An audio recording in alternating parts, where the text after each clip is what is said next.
Hey, good evening. I'd like to call tonight's Lower Macungie Township Board of Commissioners Workshop Meeting to order. If we could all please stand for a pledge of allegiance.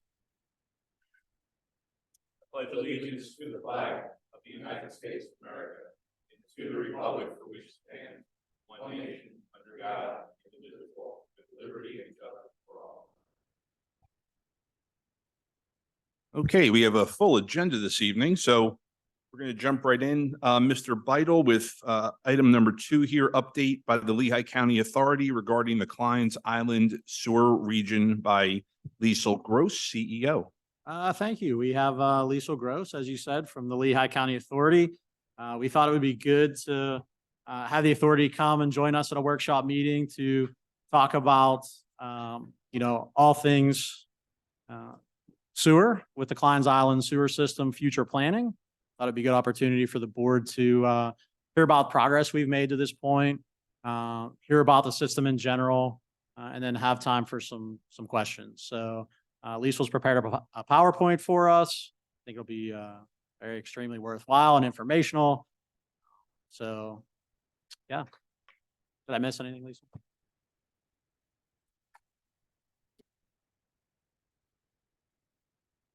Let me know which chair works best for your sound. You just got to, as long as you pull that close, it works fine. You can bring it to you. Yeah, you can pull the whole thing up. Okay, great. There you go. All right, how's that? Awesome. Well, thank you so much for having me here tonight. Pleased to be here and to share some updates on what we've been working on with the regional sewer plan. Bruce and I have been working very closely on this for a number of years and have some updates for you. And I would say this is the first of probably several times that you'll hear some updates as the regional plan is coming together into more of a final form. So I do have a fairly lengthy presentation. I'm going to go through it kind of at a quick pace, but at any point along the way, it's really, your discretion how you want to handle questions. Sure. If you want to stop along the way. All right. Thank you. Yeah. So tonight I'm going to cover, pardon me, a number of things, including giving an overview of the system itself. And I want to spend some time talking about regulatory action so you understand the framework of how we're, what we're operating under. And then talk about the planning approach and the projects that I think everyone's interested in hearing about and some next steps. So the system overview, I wanted to start by saying that this is a regional plan and we need this to be a regional plan for a very real reason. And that is because the system is physically interconnected. The municipalities that use the system are interdependent. And it really makes the most sense for, pardon me, for us to work collaboratively as a region to get the best value for the investment. We're going to talk about some big dollars in this plan, and working at it from a regional perspective is going to make that the most effective way to do it. I just want to be clear when I say regional, I am not talking about single operator of the entire system. I'm talking about coordinated, so that we're really working together as a group of entities in having a coordinated approach. So the 15 municipalities on this slide are the municipalities that are served by the Kleins Island sewer system. And I wanted to point out one thing in particular, which is what's missing from the list is any municipal authority, including Lehigh County Authority. That's for a very specific reason, which is that under the Pennsylvania Sewage Facilities Act, or what we call Act 537, these are municipal plans. So each municipality needs to have some buy-in into the plan. Lehigh County Authority, I'm going to talk about what our role is, but Lehigh County Authority is not the driver for this plan. And Lehigh County Authority's Board of Directors may take action to approve the plan to show support, but the Pennsylvania Department of Environmental Protection is specifically looking for each of the 15 municipalities to take action and to be part of the process. So these 15 municipalities are collectively called the Kleins Island Sewer System. And this is a little map of the service area. So you can see it encompasses a very large portion of Lower Macungie Township and several other townships and boroughs are pretty much fully covered. And then there's some municipalities where it's more a smaller portion. Altogether, the system is treating about 32 million gallons of wastewater every single day and providing service to about 270,000 people. It's a big system. So while we look at the 15 municipalities as maybe a collection of smaller systems, in reality, it is a very big system. So getting into Lehigh County Authority and what we do, why I'm here presenting this, there are some components of the system that I'm going to talk about that are regional in nature, which means they serve multiple municipalities. Key, classic example is the Pines Island wastewater treatment plant. So all 15 municipalities flow to that single treatment point, and we manage that facility. There's also some regional interceptors and pump stations. We'll talk about some of those. As the entity that is managing those regional components, we're also administering your cost sharing agreements of how we pay for those assets. And our role in this process is to make sure that we're facilitating the planning process and making sure we meet DEP's requirements. So again, LCA will not be approving the plan, but we're really trying to take an active leadership role in helping all the municipalities get to the same place. When I mentioned the regional components of the system, that's really what's highlighted on this map. So the dark lines that are shown on the map represent the large sewer interceptors or trunk lines that carry wastewater from many municipalities together in one pipe down to Allentown. And then there are a couple of pump stations that are those yellow boxes. Those pump stations kind of transport waste across areas where we may have some restrictions, restricted pipeline areas. And then we have the pretreatment plant located in Fogelsville. I'll talk about that one in a bit. And then finally, the Kleins Island wastewater treatment plant. Bruce, are you working the mouse? You're doing a great job. So the regional components is a very important part of the system, but the really critical piece is the municipal sewer collection systems. And those are shown in yellow in this graph or in this diagram, in this map. It's important to, I think, understand that in context.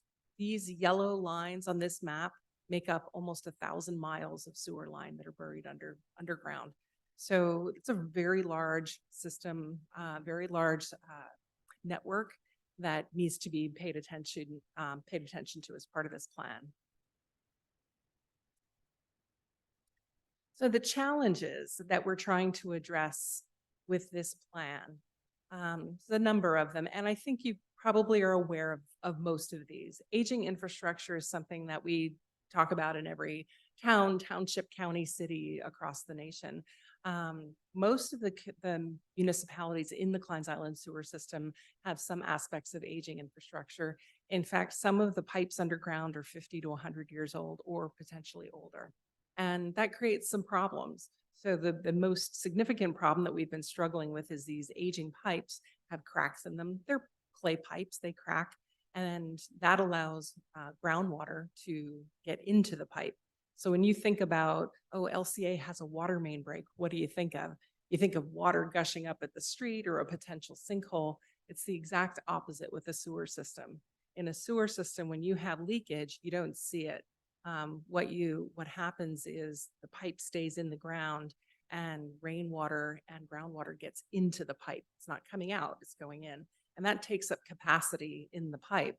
And that's the other part of the problem. So we have a capacity issue partly because of groundwater and rainwater getting into the pipe, but also because the pipes were put in some cases 50 to 100 years old ago. The size of the pipes are too small for today's needs as well as for tomorrow as growth continues to happen. So those are kind of the two major problems, and that creates some challenges for new connections for communities that are still growing. And it's also a regulatory challenge because the overflows that happen as a result of the leakage. Those overflows have caused a series of regulatory actions over many years. And that's kind of put us in a situation where we really need to address both the system issues as well as the regulatory problems. And I'm going to talk about those in a little more detail.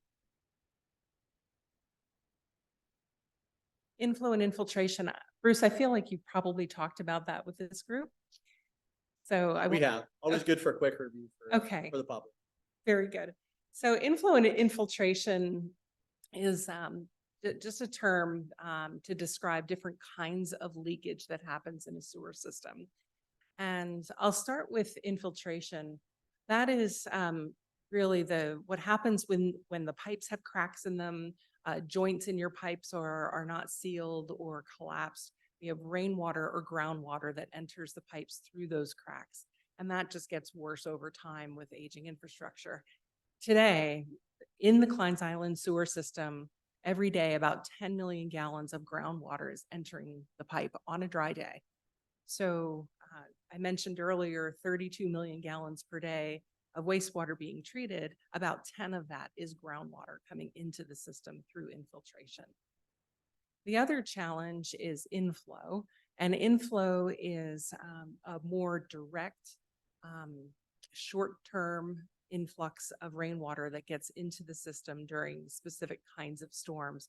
So if you imagine a parking lot that has a sewer line running under it and manholes that are in that parking lot, when it rains and you have water sitting on top of the parking lot, on top of those manhole lids, if that manhole is not sealed, that rainwater is going directly into that manhole very, very quickly, but only during that short duration of that storm. That's inflow. We have a hydraulic model of the system that's kind of based on actual flow monitoring that was conducted that is telling us that during those peak events, about 160 million gallons of water per day is trying to get into the system and down to Kleins Island. That's a lot of stormwater that's trying to get into the system. The challenge that we have is that the treatment plant can only handle about half of that. So what that means is that the system is backing up into the pipes, overflowing, basement backups, all the problems that we're trying to solve with this plan. And it's a major problem that we need to address. Okay. Regulatory action. I do want to spend a little time on this because I think it's important to understand the context of what we're trying to do here. And I'll give you a quick history review. Going back to 2007, at that point, we were having some of these issues. At that time, overflows were happening. And the US EPA stepped in and issued administrative orders. And those administrative orders were very much focused on the sanitary sewer overflows. And then over the next 10 years or so, there was a fair amount of regional collaboration among the municipalities. In some cases, municipalities did a lot of work on their sewer lines to try to address the leakage, but there was not a truly fully regional plan put together at that point. We also had kind of, after about 10 years, we had this period of time, you may recall not that long ago, from 2018 to 2019, when we had a very, very high level of wet weather. I mean, essentially it started raining in August of 2018 and it didn't stop until July of 2019. I don't know if you remember those wet years. It was a very, very wet period. And what happened during that period is that the flows were very, very high during those 12 months to the point that we exceeded our permit at Kleins Island. And we found ourselves in what they call a hydraulic overload. That's an actual permit violation that caused the Pennsylvania Department of Environmental Protection, or DEP, to step in and take some real notice and say to the region, we need to solve this problem and we need to solve it now. So, it's been a long time that we've been working at it in different ways, but having the DEP step in at that point has been, I think, extremely helpful in bringing all 15 municipalities into the same room together to work on solving the problem. Part of the corrective action plan that came out of that situation is a requirement that we put together an Act 537 plan. And that Act 537 plan is due to be submitted to DEP by March of 2025.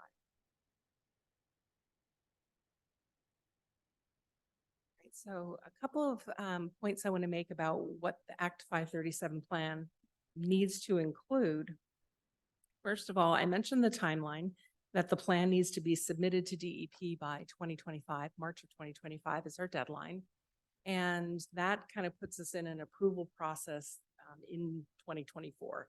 So we're starting now to lay some groundwork and get the information out as we build up toward an approval process next year.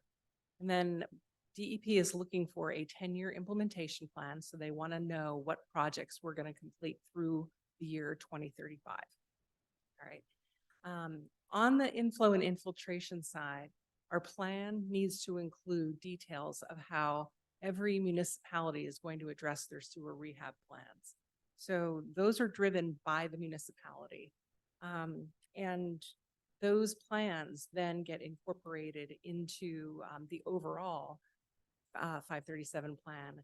And there will be regional projects for the sewer lines and the treatment plants that will address the wet weather issues that remain, in addition to the sewer rehab projects that each municipality is going to do.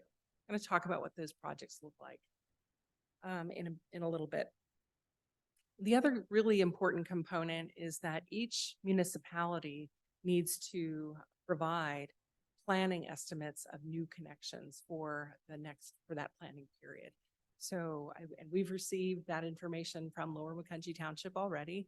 We've also received the township's sewer rehab plan. So all of that data is coming in to us in a centralized way and being incorporated into the total regional plan. And then as we look at the details of how we're going to implement the plan, we really need to include the schedule, the details of the implementation, the financing, and rate impacts. So that's work that we're still working on now. I'm not going to get too much into it other than to give you a broad brush look at the costs.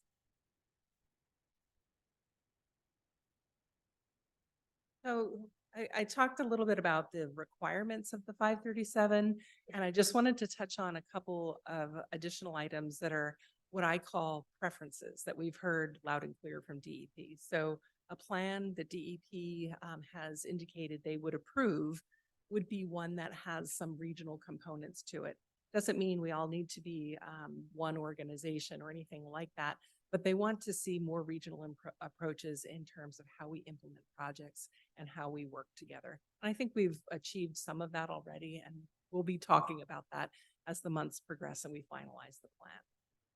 Absolutely, DEP is looking for every municipality to take their sewer rehab work seriously and to address the inflow and infiltration problem as quickly as we can.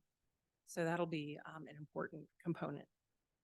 Looking at the way we work together that's kind of related to that regional approach, we're working under municipal sewer agreements that go back to the 1950s in some cases, and that may not address all of today's problems.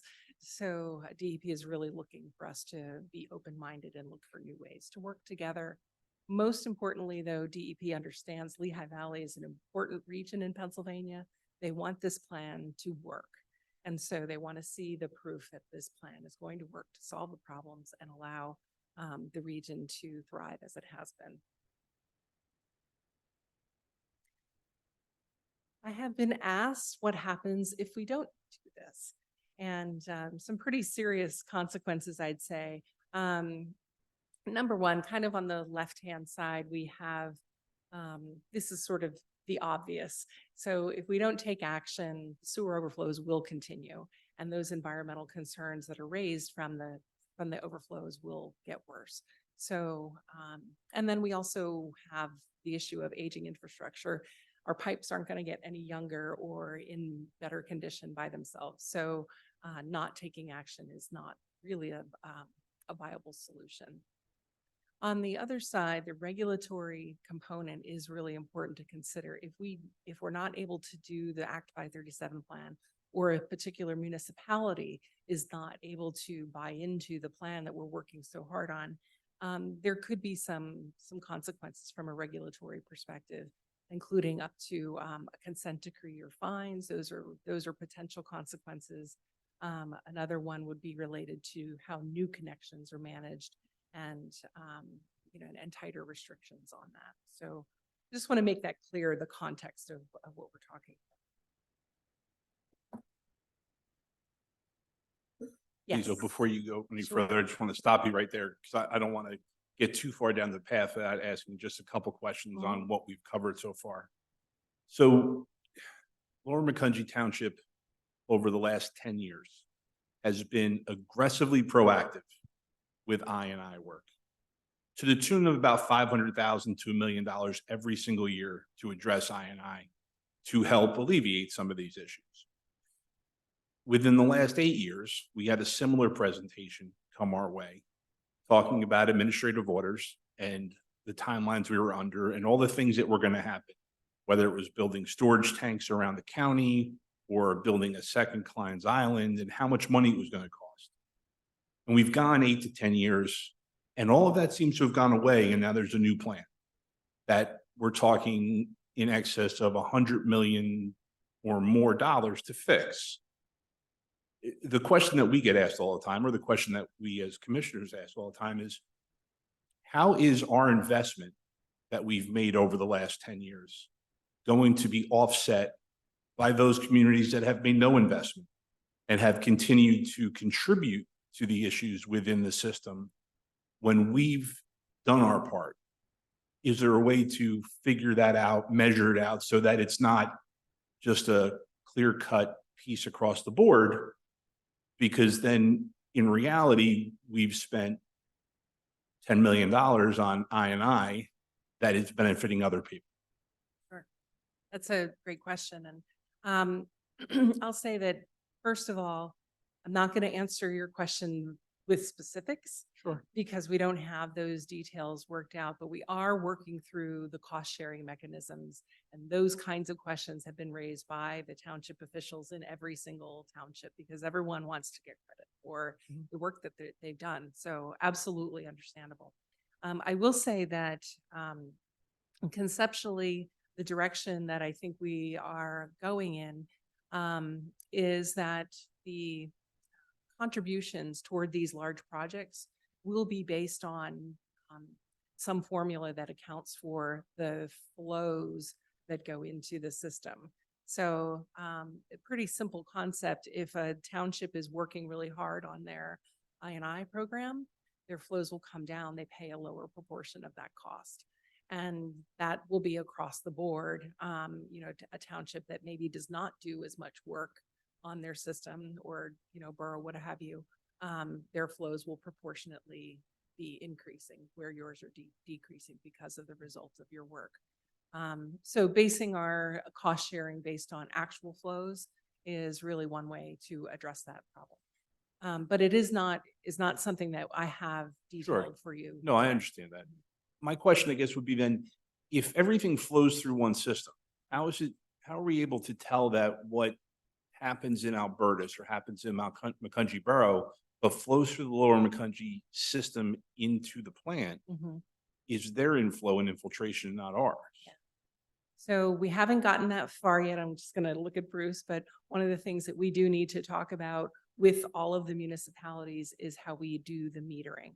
So some of the municipalities in the system are metered with sewer meters at the connection point to the interceptor, and others are not.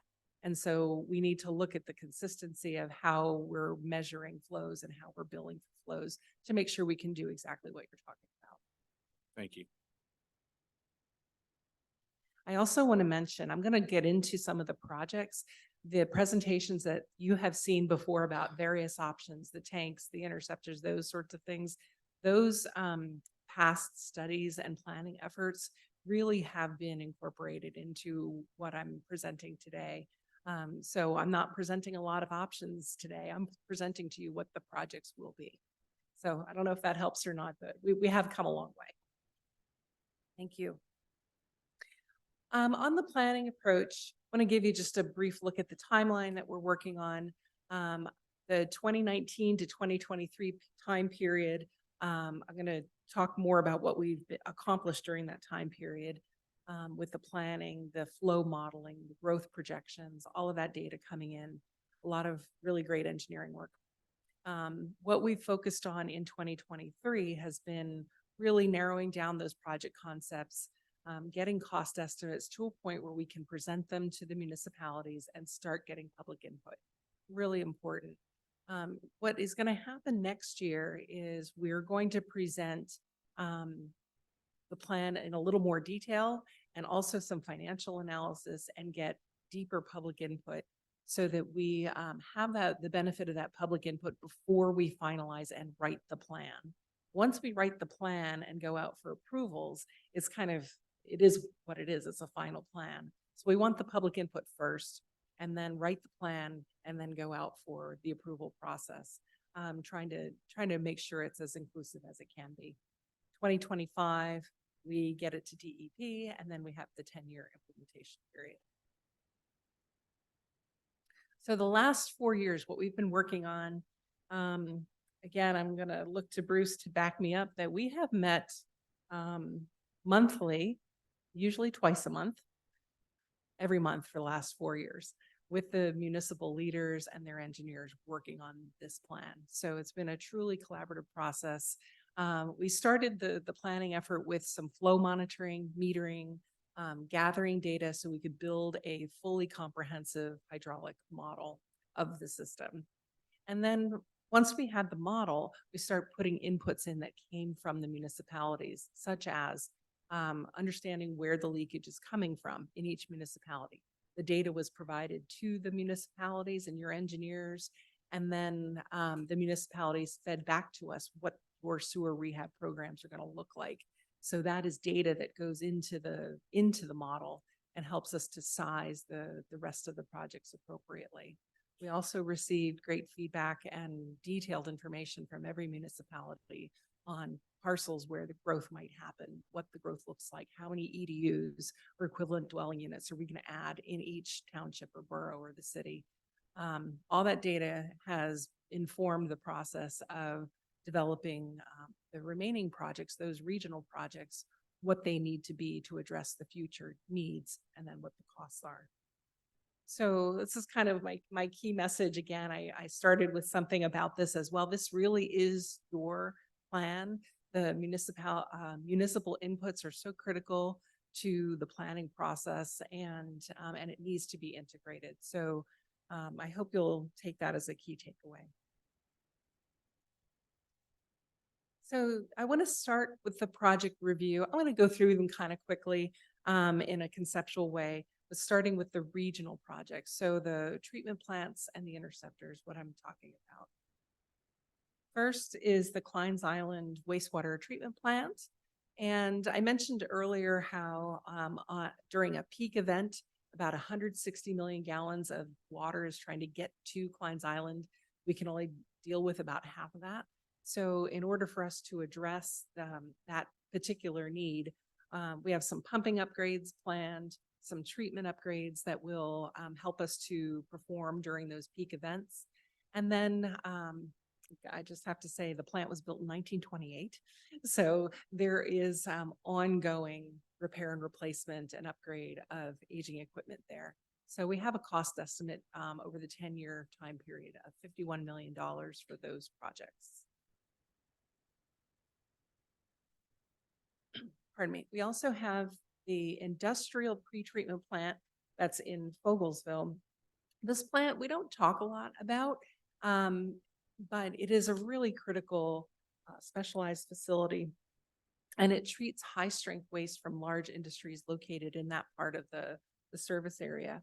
I'm talking about it at every meeting because it truly is a regional facility, and it creates so much economic growth or economic benefit to the region that we can't ignore how important this facility is.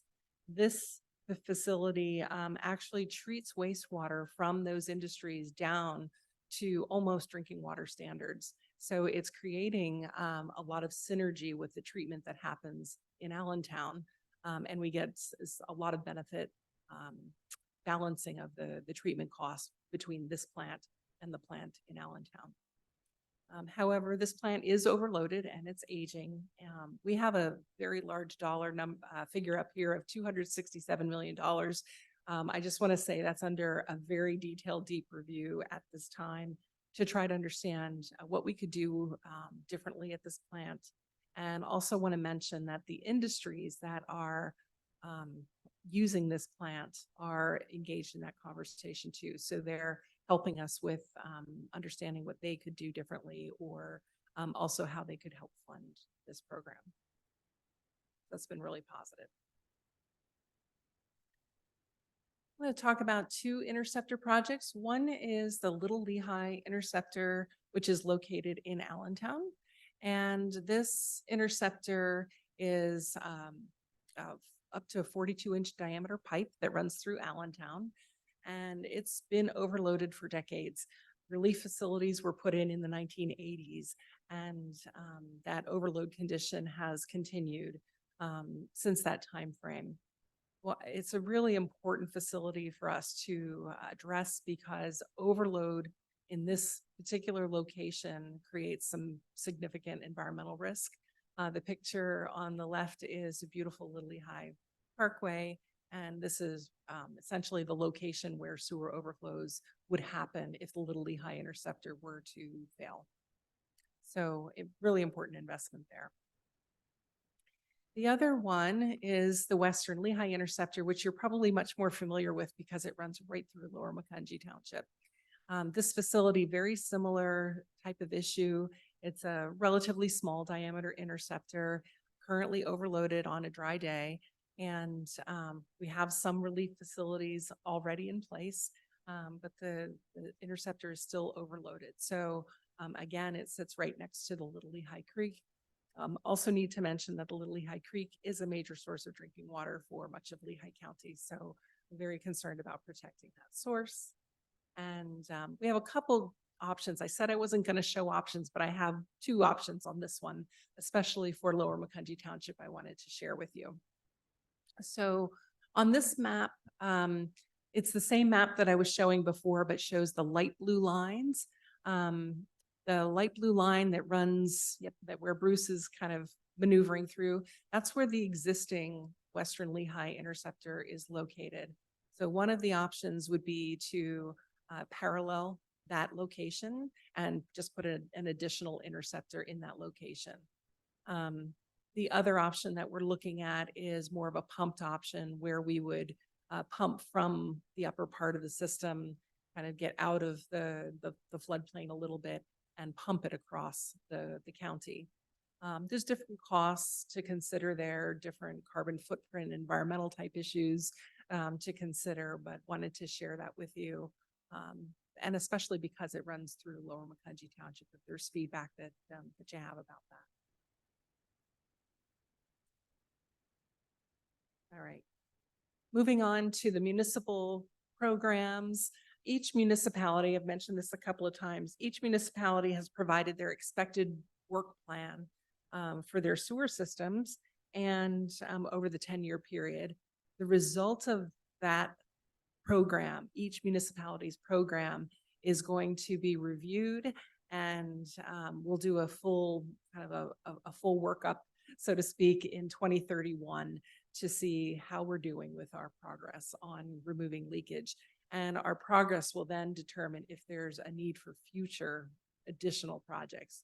We hope that there's not, but we need a checkpoint, and that date is what we're proposing to put in the plan as a checkpoint date.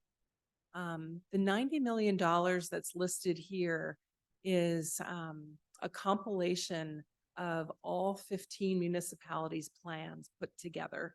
So every municipality has provided to us details of how much sewer lining work, manhole rehab, all the various projects that they're going to do, and a cost assigned to that and added together for purposes of this presentation. And then finally, there are some municipalities that have larger interceptors that are either currently overflowing or the model is predicting some overflowing during the plan period. Again, those are municipally owned interceptors. So there's still a fair amount of conversation and dialogue going on to understand if those projects need to be included in this plan, or will the sewer rehab programs address these problem areas and they can be excluded from this plan. So something we're still working. All right, so I talked about the regional projects, but again, a good portion of the plan really focuses on what's happening in each municipality and the sewer collection systems out there. Put all of those components that I went through pretty quickly together. I think you probably have seen the headlines about the $600 million plan. This is what that plan kind of breaks out to. So we have the regional components that come together, the pump stations and interceptors that come to about $450 million. And then the individual municipally funded sewer programs and interceptor projects, about $150 million. So that's a little bit more of a detail breakout for you. So just a couple next steps and key takeaways. We do need to refine the plan. I fully understand I'm presenting kind of at a conceptual level what these projects look like and what they might cost. We have a lot of work to do to refine those regional projects. And each municipality, Lower Macungie Township, has another chance to refine your sewer rehab program. So if you want to take a look at what you've already submitted, we have another couple of months to refine those plans and look at those interceptor projects I mentioned. The pretreatment plant costs and the projects there are under a detailed review, and actually just coming up this week, doing another meeting with the industries to help have them help us with that decision making. The putting all of it together into a financial plan and the looking at the cost sharing and rate impacts is what we'll be focusing on in the first couple of months of 2024. So I hope you'll invite me back to share that information with you at that point. And then we'll be out for public input shortly thereafter. So just the kind of some parting thoughts that I have. I recognize we have been working at this for a long time, and since 2007. I think what we've heard very clearly from DEP that the time is now. This plan is not optional. We do need to solve this problem, and working together is going to be the best way for us to address it. I would encourage us all to look at this as an investment. $600 million is a lot of money. I absolutely acknowledge that. However, it's a very significant investment. It's the largest investment our region will have made in protecting public health and environmental stewardship. And, you know, it's a future looking plan. So hope we can get there. I know we will get there. We have a lot of big decisions coming up next year. The project details really are coming together. Where we really need to focus our attention is on the cost sharing and the rate impacts. I think that's what most citizens are very concerned about. And we'll need to begin making those decisions in early 2024 and then come out with the approval process in late 2024. Before we do go out for approvals, we do want to do some broader public information sessions and seek public input a little more broadly than what we're doing right now. So look for those opportunities in early to mid 2024. Bruce, did I cover everything? I believe so. Those are topics that we've been working with for the last several months with the board and trying to get that feedback so we make sure we're in the right direction. I think there's always a question about, you know, this short term, even though it's a 10-year snapshot to 2035, that there may still be additional items that we need to look at outside that period. For me, on a longer term cycle, just that the board is aware that it doesn't stop at 2035 potentially, and the public, there's also maybe additional items that have to be addressed at that. Yeah. And then for us to get to where we are, and implement the plan on the 2025 timeline, that just gets us to our next component. But Yeah. we then need to start thinking to the 2050, timeframe.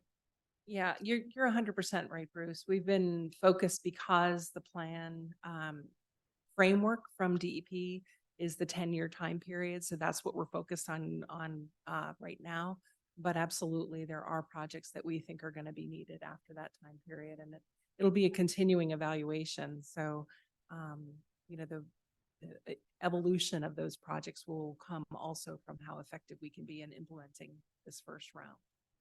And I think it's always difficult, at least for us, to make those projections on, as you said earlier, our ratepayers and, the citizens that this board, represents and speaks for, to be mindful when we have to raise rates to address that inflow and infiltration, as well as be in a position where our contribution or our portion of an agreement, or whatever that cost share is, we don't provide a sudden huge rate increase to the residents that they may either not expect, Yeah. or not be able to kind of accommodate as we look at this phasing of the project. Yeah, that's another good point, Bruce. And a comment just to follow up is that 10 years, 2035 may seem a little bit out there, but these projects are going to come fast and furious once we have the approvals from DEP that we need.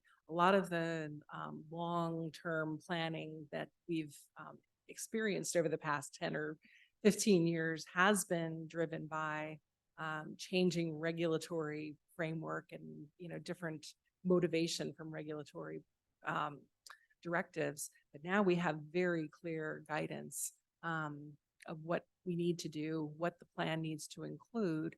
And these projects can't get off the ground until we have them in a plan that DEP has approved. Once we have that plan, those projects are going to happen in pretty quick succession. So we are going to see the financing come into play in the rates pretty quickly thereafter. How you manage that in terms of phasing in on rate impacts to your customers, I think is really, what you need to be considering. Any commissioner questions for Lisa? Just one comment. Yes.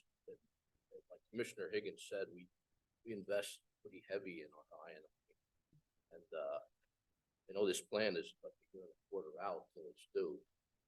So it will have to be identified much our corrective action improved our INI to the system.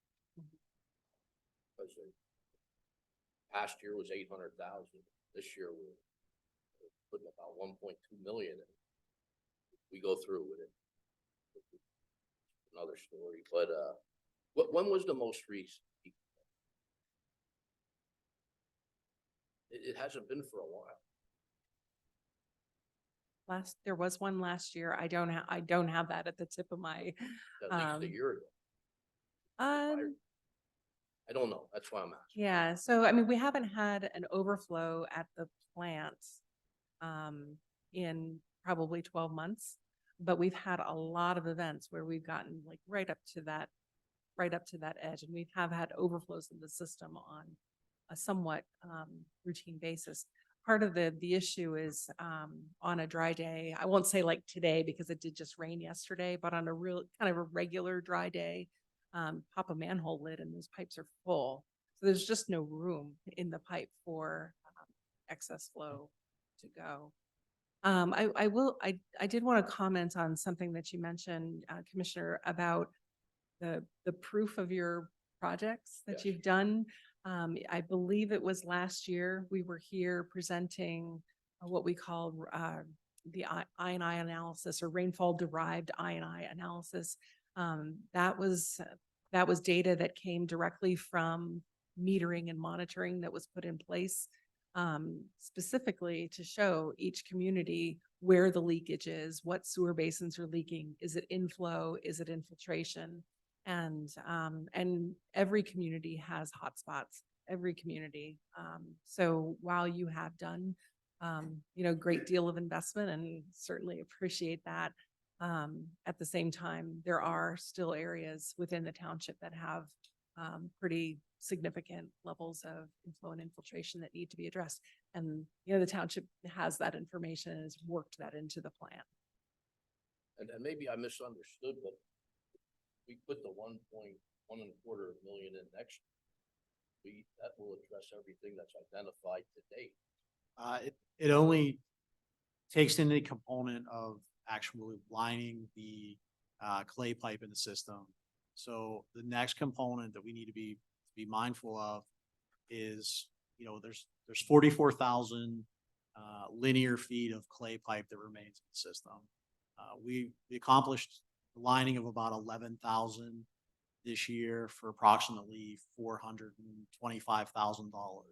So you're talking that million. We're hopeful with that 1.2 million, we can complete that last component of 40,000 linear feet of clay pipe.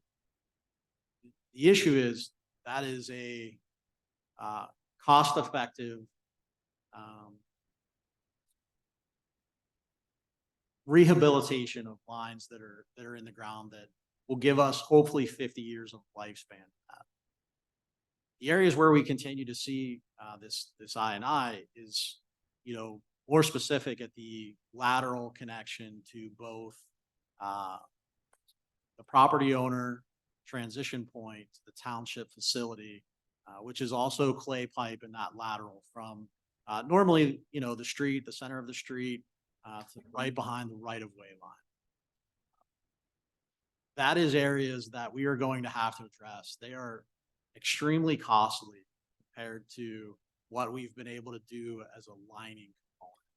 When we look at the modeling and the DEP and their requests, and I defer to our sewer engineer as I am not as well versed, but what you're going to accomplish by addressing those laterals is far more significant than what we see in the credits received by lining pipe. However, we've seen costs between $5,000 and $8,000 a lateral, and we have probably, at least from things I've seen even prior to my arrival here, in excess of 1,000 laterals. So that $8 million that's floating out is the next component for us to start to look at before we get to rehabbing of manholes.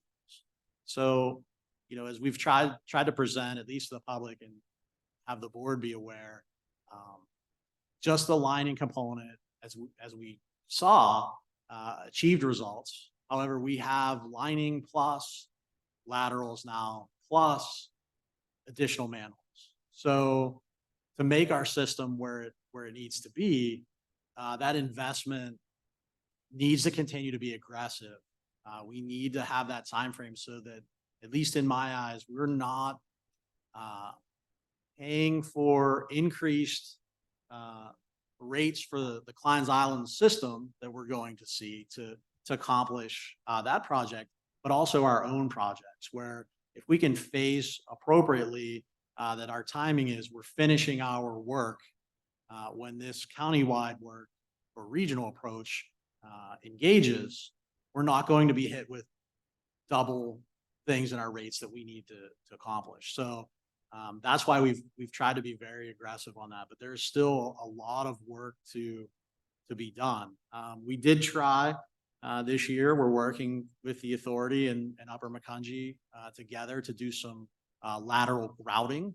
Lateral grouting will give us the same effect in those lateral lines at a more cost-effective rate. However, the lifespan is a 10 to 20 year lifespan instead of a 50 to 75 year lifespan. But you get credit for that flow reduction. And what we're really trying to do is reduce the amount in the system. And hopefully when we design this regional approach, we can design a smaller regional approach and then lower that overall price. So yes, the 1.2 million will start to hopefully address and finish that lining, but we'll go to the next phase. And at some point we'll have to engage the board.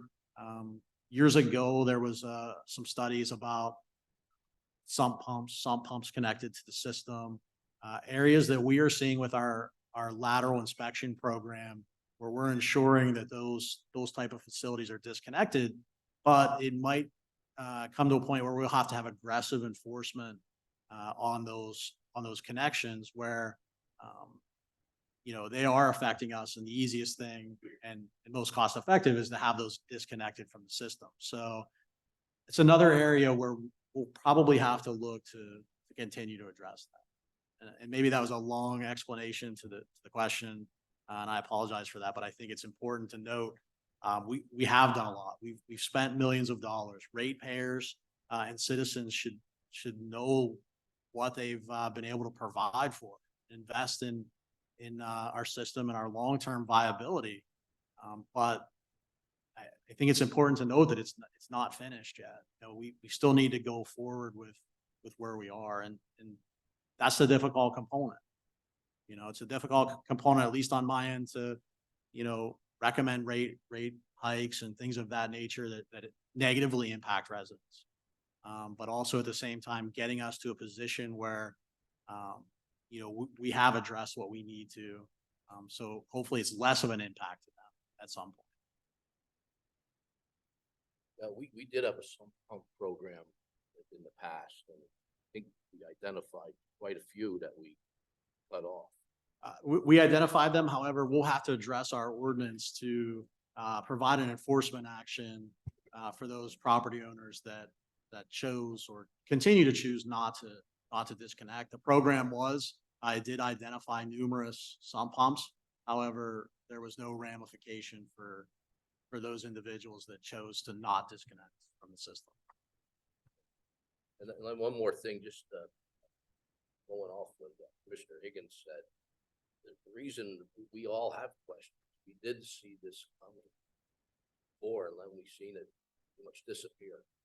And with that being said, I know you had mentioned a parallel interceptor, and we're doing the CIPP lining, cured in place lining.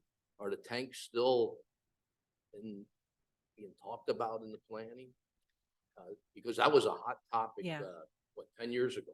Less than that. Less than 10, there was going to be, and it would be to hold the capacity that you could, piecemeal it down to the plant. Right. So, as I mentioned earlier, what I presented tonight is really the refined list of options. The tank option has been, for the most part, taken off the table, primarily because the pipe is full every day. And if you could store the rainwater that comes into the system in a tank, that might help, but you have no, We never leave. you'd never leave. Yeah, you fill it once and that's it. Then you hold it forever because you can't let it back into the system. There's no room in the pipe to put it back in the system. So the tank option really doesn't work very well. The interceptor option is really the way we need to go. We're just trying to make sure we put it in the right place for the right price and the right size based on the needs. And then the last question is, with the parallel interceptor, because ours is in a hydraulic condition now, probably right now as we're speaking, if they wouldn't be in a hydraulic condition, it'd be flowing more, would the plant be able to handle that? So the plant, I'm not sure I understand your question. Well, they can handle 10 million gallons a day of groundwater going to the plant. So with more being fed to the plant, would the plant handle that with a double intercept?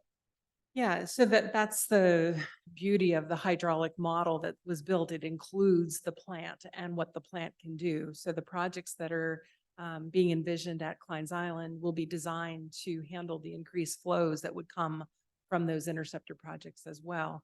The sequencing of the projects is going to be important too. So we need to build the projects at Klein's Island first so that when we open up the new interceptors, the plant is ready to handle it. So the treatment plant does also. Right. Yeah. Yeah. I mean, yeah. I should simplify.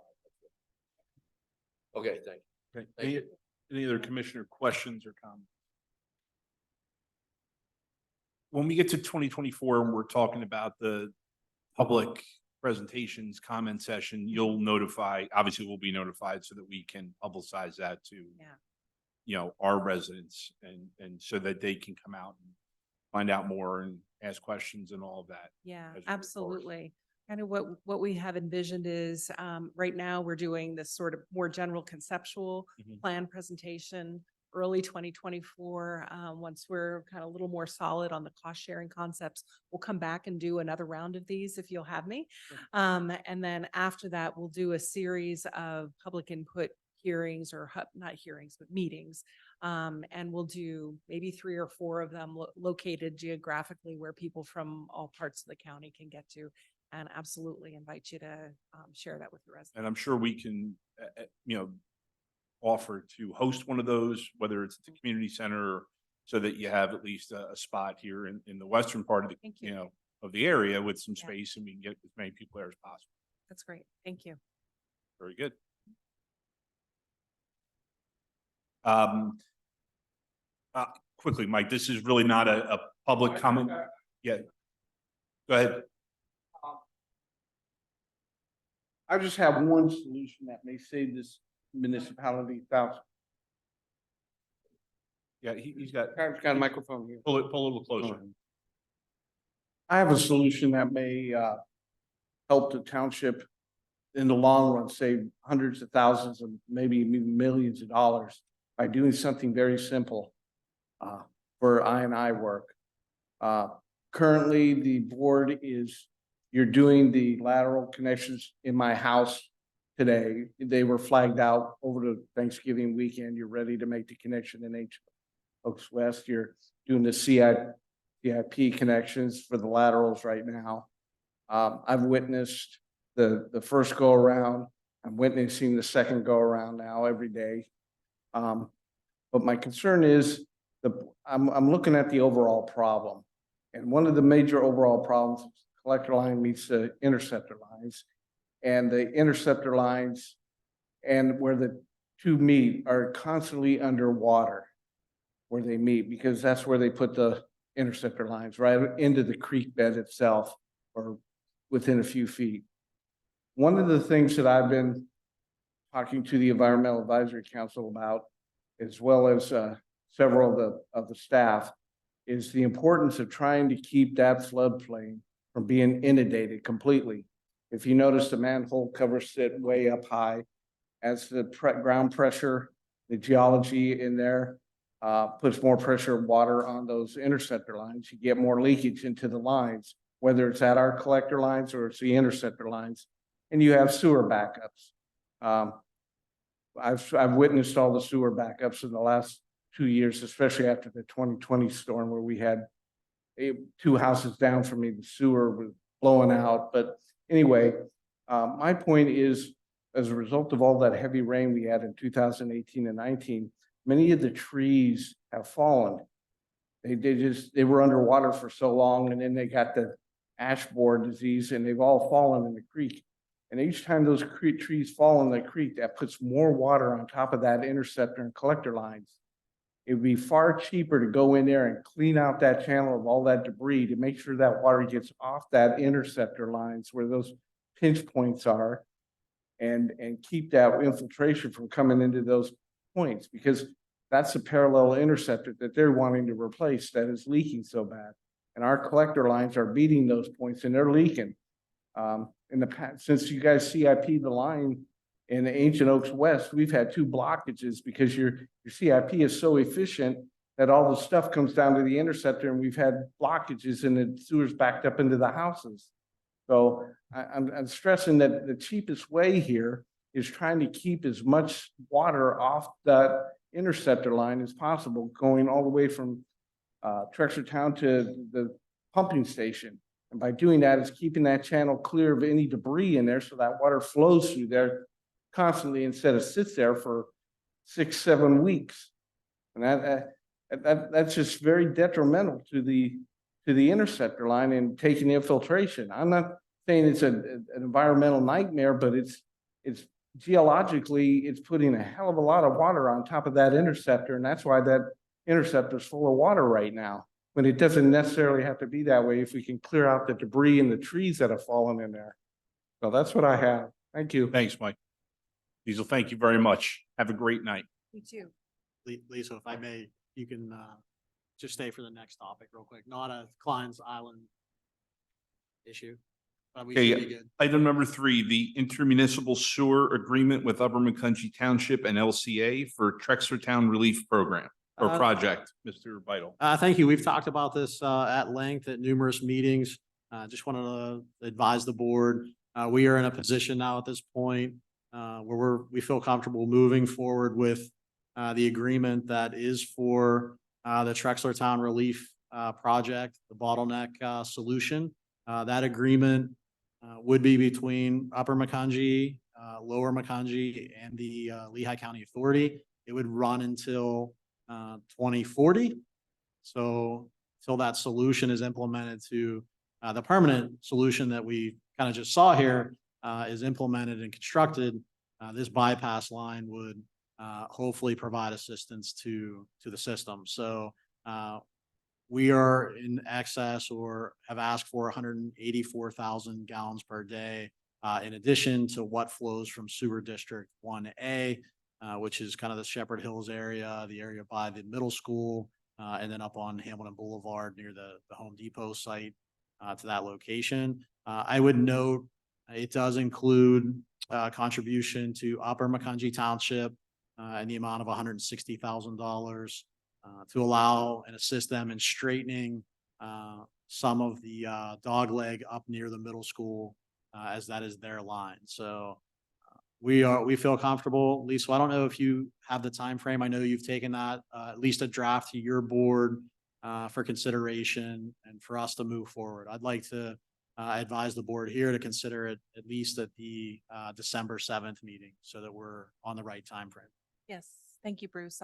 I'll just comment that our board did approve the agreement in substantially the same form that you have with any final, lawyer reviews that are needed.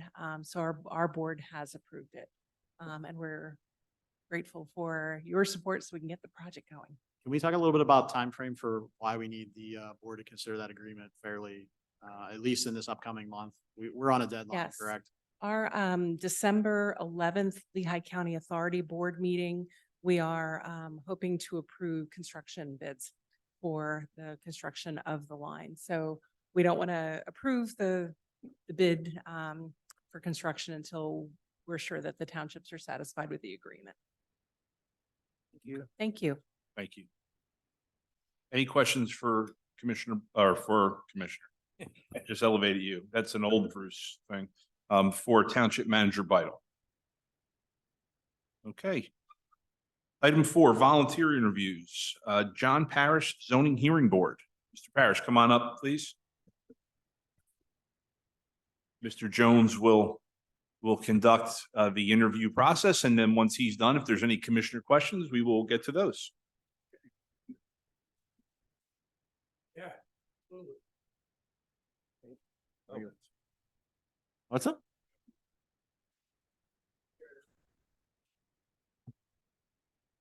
Absolutely.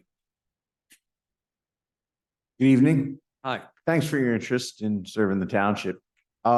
So as Commissioner Higgins noted, we have standardized forms of some questions that we generally ask all applicants who are interested in serving on the zoning hearing board. So we have uniform questions. So just a couple of quick ones for you. I guess to start off, what is your familiarity with zoning ordinances, Pennsylvania MPC, and the process involving zoning hearing board? Familiarity is little. Zoning ordinances are, set up to, I guess, initially to control the location of land use within the municipality and to restrict the types of land uses within the municipality and to kind of restrict the intensity of development within the municipality. The municipal planning code for Pennsylvania is kind of the framework in which all the municipalities within the state, except for Philadelphia, set up their own individual planning ordinances. I know the township is what required every 10 years to update its planning, that type of thing, so it remains consistent with intent and with history. Okay, thank you. This is always one of the second questions, but I think is one of the first, should be one of the first is, why don't you tell us a little bit about yourself, why you're interested on serving on the zoning hearing board, what you have to offer the township as a member of potentially of the zoning hearing board, and if you possess any unique training or skills that could be useful in the process. Okay. I've been married for 47 years to the same lady, great lady. I have 2 sons, 2 tremendous daughter-in-laws, 3 grandsons. I'm a member of Faith Church in Trexlertown. I serve on the senior leadership team, and I am a deacon there. I am retired now. I worked for the same insurance carrier for over 42 years in various positions. Could say the first half of my career was in claims activity. I was adjuster, claims supervisor, claims manager, very involved with making decisions that affected people and businesses, and overseeing customers. The second half of my career was involved with service management to mostly national accounts on the commercial end that we had My last position was a senior client service manager within the Mid-Atlantic region. I worked with large companies with financial, legal, ownership, operational management within those companies, and oversaw the facilitation and management of various activities, including claims, risk control, which is loss prevention, financial, and infotech activities, how we delivered those services to the customer, each individual customer, and managed the application of those services. I was very involved with communication with individuals throughout my career of pretty much every socioeconomic level, from when I was a claims adjuster working with individuals to working with senior management and various attorneys, doctors, that type of thing, and in various roles. What I bring to the township is time, interest, and an interest in making the township continue is what I call the QVC of townships: quality, quality, value, and convenience. That's what QVC stands for. And I've been a resident in the township for 36 years now. And when I moved here from Maryland back in the late 80s, I planned on staying for about 2 years. That's essentially what I thought what my job was going to be here. I moved through various positions and I stayed here because I liked the area. I enjoyed where I lived. After about 10 years, my wife and I thought about moving as the kids got college age and decided not to. So we have stayed here, grown roots. I'm very interested in the township growing and managing in a very deliberate and controlled way. And I wanted to do my part. Like I said, I didn't have the time when I was traveling quite a bit. I now have the time, and I believe I have the background as far as making decisions working with individuals. I put on my application, I feel I am fair, open-minded, and I feel I'm a good listener. It's been great working with Mr. Tranguch and the Public Safety Advisory Committee for, I guess, three years now. And it's not, I mean, I'd love to be in two committees or two, but I understand moving into zoning or planning requires you to only be in that particular committee. And it's been great serving in the public safety, but it's limited as far as the amount of time that's required, what you can do. And I just wanted to do and offer more to the township. Appreciate the amount of emphasis you've given on the ability to help out in terms of time. That leads me to my next question. I presume you'd be able to and willing to attend our regular meetings, which are once a month. If we get into a system or a situation where we have multiple hearings where it gets quite busy, or we have a contentious hearing that carries on through a couple of meetings, are you willing and able to attend more than once a month if necessary? Yes. Good to hear. Thank you. How about a technical question here? You had mentioned before your knowledge of the zoning ordinance. A lot of times people who come in are fellow residents such as yourself who may be seeking a variance, which is relief from the ordinance for something that could be as simple as a setback for a shed or a fence in their backyard, or in the case of a business owner, something that has to do with a business as far as the use or what they're trying to do on their property. Do you have any familiarity on what a variance is and the process of the zoning hearing board and listening to someone testify that they have a hardship where they would try to get such a variance? No direct experience, but I've watched some of the zoning hearings online from YouTube and have a good understanding of what is required as far as mostly it's looking is there an unnecessary restriction that's placed that's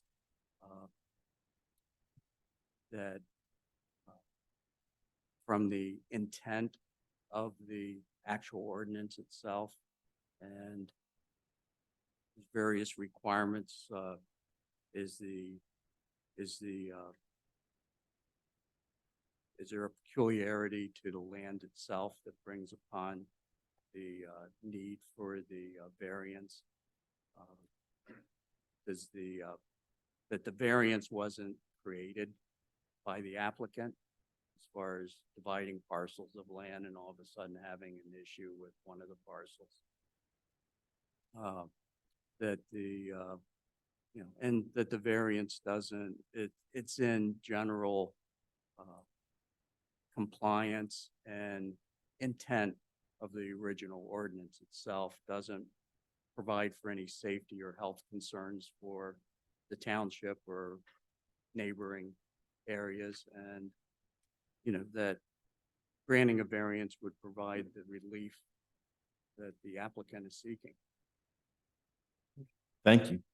The last question that I have before we hand it over to our board members here, and this is a standard question that we ask any potential board member for any of our committees.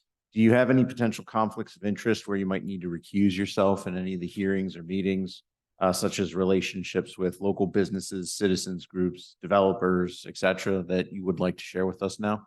None that I'm aware of. If anything came up, I would by all means talk to the solicitor involved as far as needing to see if I needed to recuse myself. Great. Okay. Those are our standard questions that we ask all the time. At this point, I would hand it over to the board to see if they have anything additional that they'd like to ask. Any additional questions? Yeah, I'd like to ask one.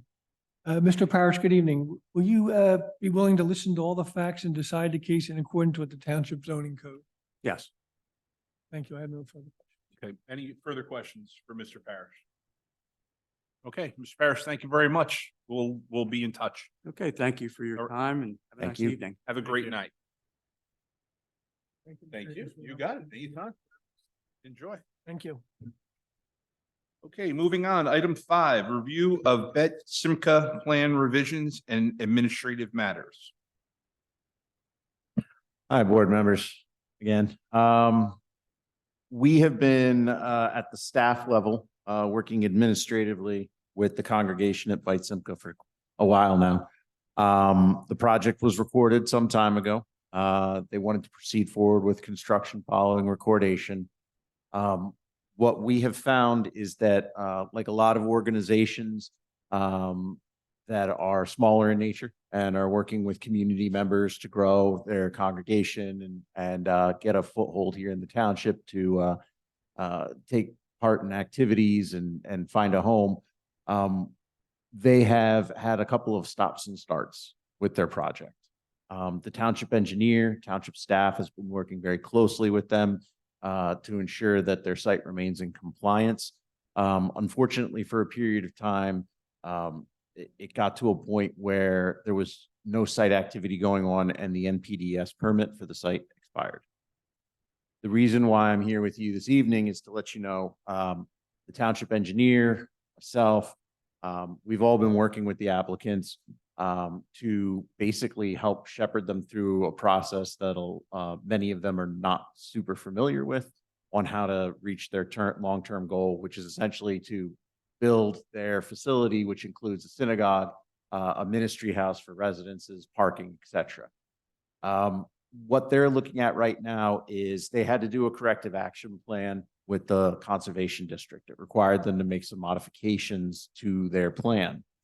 They were unaware that they needed to submit those modifications to the township as well. I'm providing you with an update to let you know that we're currently reviewing plans that they're submitting to us that are in conformity with what the conservation district required, and letting you know that at an administrative review level, we're working them through the process. There's no planning related items. They've appeared before the planning commission to talk about items such as the street trees and the walking trails. Our goal is basically to get through this system with them so that we can bring them to you for basically a sign off on what will have been reviewed by the zoning officer and the township engineer to make sure that it's okay. They're basically retroactively trying to get themselves into compliance with us. We're doing everything we can to assist with recognition that we are the permitting and approval process body, and we can't do their work for them, but we are trying to help as much as we can. I would expect either potentially in December or January that they would be before you with a resolution of approval that's retroactive again on this project. I wanted to let you know or give you the opportunity to ask any questions, but basically we've found ourselves in a situation where they've had to do landscaping switch outs. They've had to modify their path. The plan that you see here includes modification of some parking areas and even the way the building sits on the site. But again, that's not necessarily for any other reason than it has to do with their stormwater management, their impervious coverage, and how they're dealing with the site. So I'm happy to take any questions. Brian, if you have anything additional you'd like to add, let me know. But again, this is one of those situations where, unlike other projects where they come in with their modification of plan first and we review it, we're kind of working backwards. And again, that's because we're trying to assist them. They're not familiar with the process. And we'd like to get them to their goal. Otherwise, they're going to remain in a limbo for a while, and that doesn't help them and it doesn't help us. Yeah, no, Nate, I don't really have much to add for the board. The plan that the board has in front of them now is basically a cleaned up version of what they had previously sent to us to show what they changed, and it was extremely hard to follow. So as Nate has very diplomatically stated, we're trying real hard to work with them to kind of help shepherd them through the process. From what I can tell, what they would like to do, it's not really earth shattering. It's just a matter of, it's an applicant that's not really familiar with the process. And their lack of education about how the process is really supposed to work has complicated matters a little bit. So we're just trying real hard to kind of get them back on track. I guess, the one question I have is, and we've referred to it a couple times, that they have not a lot of experience in the process. This project's been in the process for a very long time. So I'm assuming they have an attorney and they have an engineer and they have an architect. How hard is it to follow? Is this the case of a project that just isn't going to be viable from a financial situation that's holding it up, and we're looking, because I think it's one of the things that's great about this township is that we work with our applicants to the nth degree to make sure things go right. What I don't want to see is something get camouflaged as this is one thing, but the reality is we can't afford to build this, and now we're looking for relief to make it a little less expensive, and we get an inferior product. Yeah, I mean, if you're referring to value engineering, that's something that a lot of projects, either on the private or the nonprofit side, sometimes tend to find themselves in, especially as cost of materials and cost of labor has gone up. Having worked with religious organizations in the past, I know that sometimes the office facility, a daycare center and a fellowship hall is done first as they save their money to build their congregational or synagogue or worship space. And they're noting that they're in a similar spot right now. They have noted to us that they are working with financing and fundraising, like many religious organizations do. We are keeping a very close eye on them from an inspectional standpoint and from an agreements standpoint. I think I should note, they do have a signed developers agreement. They have a record plan that they need to meet. If they find themselves in arrears of any of those, then we do have recourse if necessary. I guess one of the questions that I would ask the board is, as we diplomatically try to work through this process with them, they do have an engineer. Mr. McAdam is working with their engineer. I do not believe that they're currently working with an attorney ever since they had their plan approved. And we have heard of one or two calls where they have somebody that they could follow up with. But again, like these organizations, they're relying on also members of their congregation to volunteer their time to manage this. They don't have a project manager per se. And that's led to, again, a lot of time where I think it's fair and we should note, staff time and taxpayer dollars are being spent to assist here. I would note that this is something where this should have come to us. They didn't know. And we need to get it moving forward. Otherwise, there's going to be a disconnect. They're going to have the conservation district's approval, but it's not going to match the record plan. We can't have that. We got to get them in compliance. But I think the important part is if there's any substantive changes to the plan that has been approved, we got to go back through the process. It can't just be, listen, I think we have to work with everybody, and I can understand the plight of nonprofits and religious organizations, compared to most for-profit organizations. However, it can't be two sets of rules. It has to be, this is what the rules are, and we'll do our best to help you, but we can't just, oh, well, we feel bad, we're going to change this.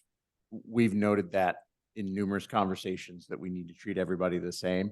And I think that leads to some frustration, but we've said it numerous times. I think with respect to this, I don't see any major planning related items. This is all technical. This isn't like a change of use as part of a conditional use plan like we've had with some of our other projects where we needed to go back through the process. But I would say after this, if we find ourselves in another situation, we are going to have to figure it out, because we can't continue to have the zoning officer, BCO, myself, and the township engineer continue to spend a significant amount of time on something that, again, is essentially a long-term project. So I think this one time to get them into compliance for their conservation district issue with our record plan is where we need to educate that this needs to be the final point, where afterwards we would have to start everything all over again if they're looking to make new changes. We appreciate the board, supporting us as we move forward. And when we do see them in the upcoming months, helping us relay that message of where we are internally as a staff. And I think, you hit it right on the head of what we're looking at and what our expectations are as a township. So we appreciate that part when they come in here. Any other questions or comments for Nate on this topic? Okay, item number 6, Kenneth and Lori Geist, 3157 Watermill Drive, concern with ownership and maintenance of stormwater basin. This came to us at our last regular meeting. We moved it to the workshop for discussion. Mr. and Mrs. Geist, if you want to just come up here so we can have a conversation. We discussed this at the last meeting, but brought it here. So has there been any further developments or discussion from staff in regards to this situation? So what we've done is we've provided the board this evening with just some overviews of this basin, the basin's location at Macungie Road and Sauerkraut Lane. We would also note in there as we show the red is the components of stormwater that make it to this basin. We've also included a copy of the plan where the stormwater management area is to be maintained and was originally part of Lot 1, which the Geis reside at in a subsequent subdivision. It was also noted on the plan that the maintenance and the responsibilities of this basin would continue with that. We provided some pictures of what the basin looks like, its general overall appearance, as well as, the landscaping of trees, the fence, and its overall condition. For us internally, we still would note to the board, it's not our recommendation to accept this basin as it was noted on multiple plans for it to remain private in the responsibility of the property owner. We've heard concerns. We've both at the meeting and in the letter of the responsibilities of basins. We understand those as well, as we own numerous basins and do maintenance plus landscape and fence repairs. So we understand what is involved with that component. And it's just those are the internal discussions we've had as a staff. Unless there's questions from the board or clarifications that we can help as part of the process. If you would consider either taking the basin or having it remain with a property owner, I think is where we are at this point. With any input you may need, to make that decision, an informed decision as well. Mr. and Mrs. Geis, let me ask this question. When it comes to maintenance of this basin, you discussed the cost and how it's, beyond your means to do so. What part of that is beyond your means? Is there a specific part of the maintenance of this? Well, you That's- got 52 trees that aren't supposed to be there. Okay, That's a lot of it. They're coming down. And he's been cutting them down, taking them down. sure. It would be thousands and thousands of dollars, obviously. And another problem, Well, and he's been doing the mowing, and it's the walking path, it's the outer area, the whole area. Lower Macungie Township has crews. I don't, we don't even really understand how, we feel like the commissioners and the planners understand that it's not a good idea to have these stormwater drainage basins be privately deeded, because when there are new developments, they're going through homeowners associations. So I think there's a recognition that, it would be a hardship. And the trees are a big part of it, but there's also an area where there's been erosion. There's an inlet where it seems like one of the pipes has shifted. We're not engineers. Mhm. Um, the previous Board of Commissioners, planners approved it.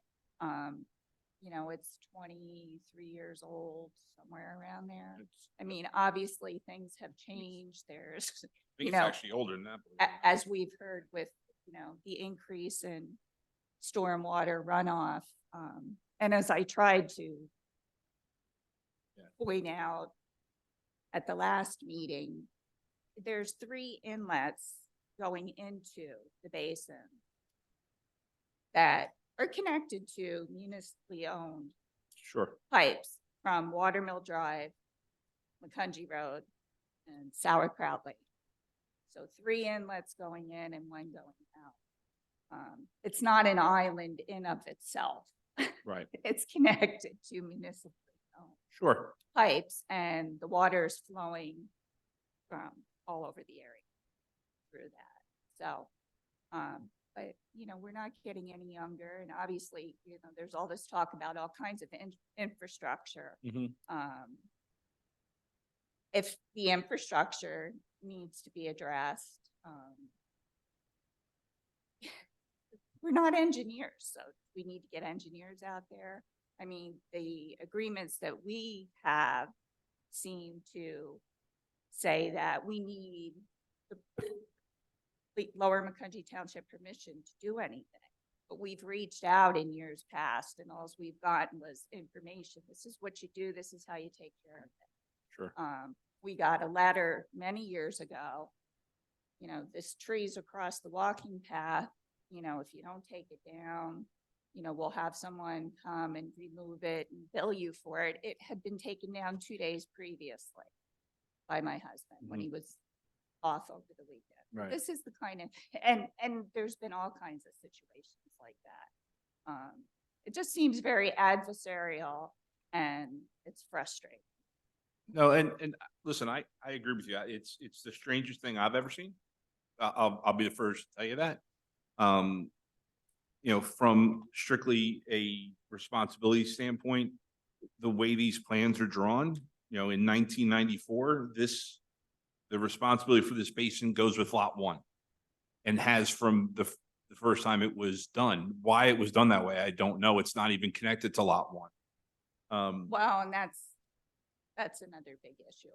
And another concern would be when it was subdivided, it doesn't make much sense that Sure. there's now 3 properties, where there was 1. Mhm. No, I completely agree with you. The one thing that I have to say about it is, while it is odd and it is an issue, it's not a township issue, it's a property owner issue. And, unfortunately, in situations like this, when this fails, Bruce, just correct me if I'm wrong, when this basin fails, or if this basin fails, it becomes our responsibility to fix it, but it then becomes a legal issue for the property owner. It doesn't become our responsibility, and I'll defer to the solicitor at any point, right? Where it's our responsibility is, as part of our MS4 permitting process, we need to make sure that there's compliance with both the design and the functionality of these features. At this point, if there was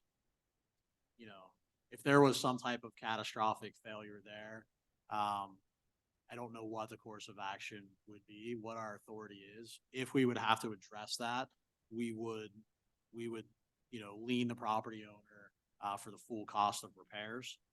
On our end, I would say sometimes that's not as effective because we're government, and it seems like through the bidding process and everything else, those costs are not as efficient as a private consumer could get Sure. to do that type of work.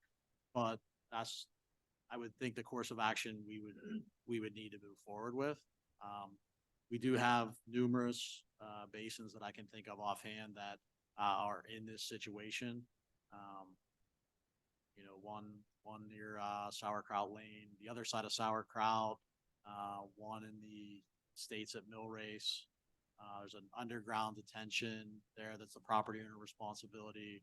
There's also another basin, in that component. So we do have this occurrence throughout the township. In these instances, we haven't gotten to the point, where we've seen really a catastrophic type, issue. Have not. Yeah. We have not at this point. We have one that, has a potential, for that component. What we can do is, we can put this on the agenda for our next business meeting, to see if there is, I guess, a desire to take this over. It would act like any other legislation. You know, someone would make a motion, someone make a second motion, there'd be a vote of the board. I would be surprised if that passed, but it's the step that we can take, at least. We can't make decisions at this meeting. This is where we discuss them and we try to get as much information as possible. But I'm willing to put that on the next agenda so that there is some sort of a, definitive answer to it. And see where it takes us. I think it's a horrible situation for you. Well, and it's very complicated and Yeah. it doesn't really make sense that individual homeowners would be expected to have any idea. He's done the maintenance for Yeah. 17 years and he's done a great job. But, we did meet with someone from the conservation district that did a visual inspection. And my understanding is that they could do an official inspection and a written report. Mhm. The area that is of concern right now, his visual observations and recommendations where trees being removed and soil being backfilled, but that the one inlet pipe needs to be reset. And I said, well, wouldn't we need an engineer to do that? And he said, no, landscaper. That just doesn't make sense to me. Yeah, So, and I know the conservation district are kind of experts in this area. Mhm. You work with them very closely. Sure. And, our original letter made certain points. I believe we work with the conservation district and can get some grant monies when you do have ownership Yeah, to do these things. I can tell you that I did check on that after your last time here. We don't receive any grant monies from the Conservation District for any of our basins, correct? No, Correct. from the state. Or from the state. I mean, Well, and we currently have applications to the state for some of our stormwater, applications, including the swales that we're looking at on Spring Creek Road. We've heard nothing definitive at this point. Those were supposed to be released in, July, then November. Now that's been tabled by the state until January. So, there are monies out there for, these types of situations. However, it seems as though the township is not usually a recipient of those funds as much as we are and continue to try to get those. There are no funds for individual homeowners as Yeah. far as I'm.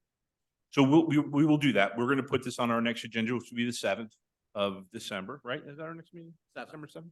And we'll see what the will of the board is on how to proceed with this.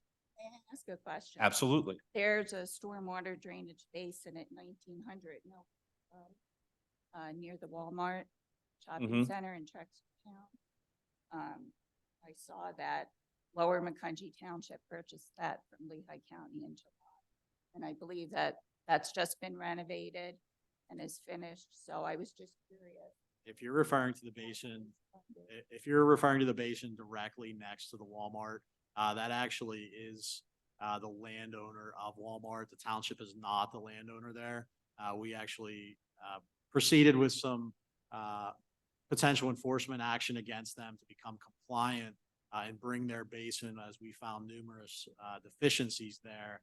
They came up with a kind of a corrective action plan, as you're speaking, and they engaged their own contractor to, both, rebuild that retaining wall as well as, recondition and rehab that basin, so it can effectively manage stormwater. So the township does not That's own what- that that's piece. what the, investment Yeah, unfortunately I hope they didn't give us a basin at the county because we are not It involved in says that. it was purchased for $1.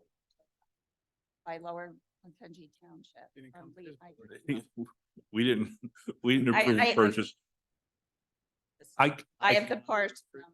I know the only, So on Mill Creek, what we did take was. we took that pumping The old station. pump station where the sewer pumping station on Mill Creek was transferred from the Lehigh County Authority for $1.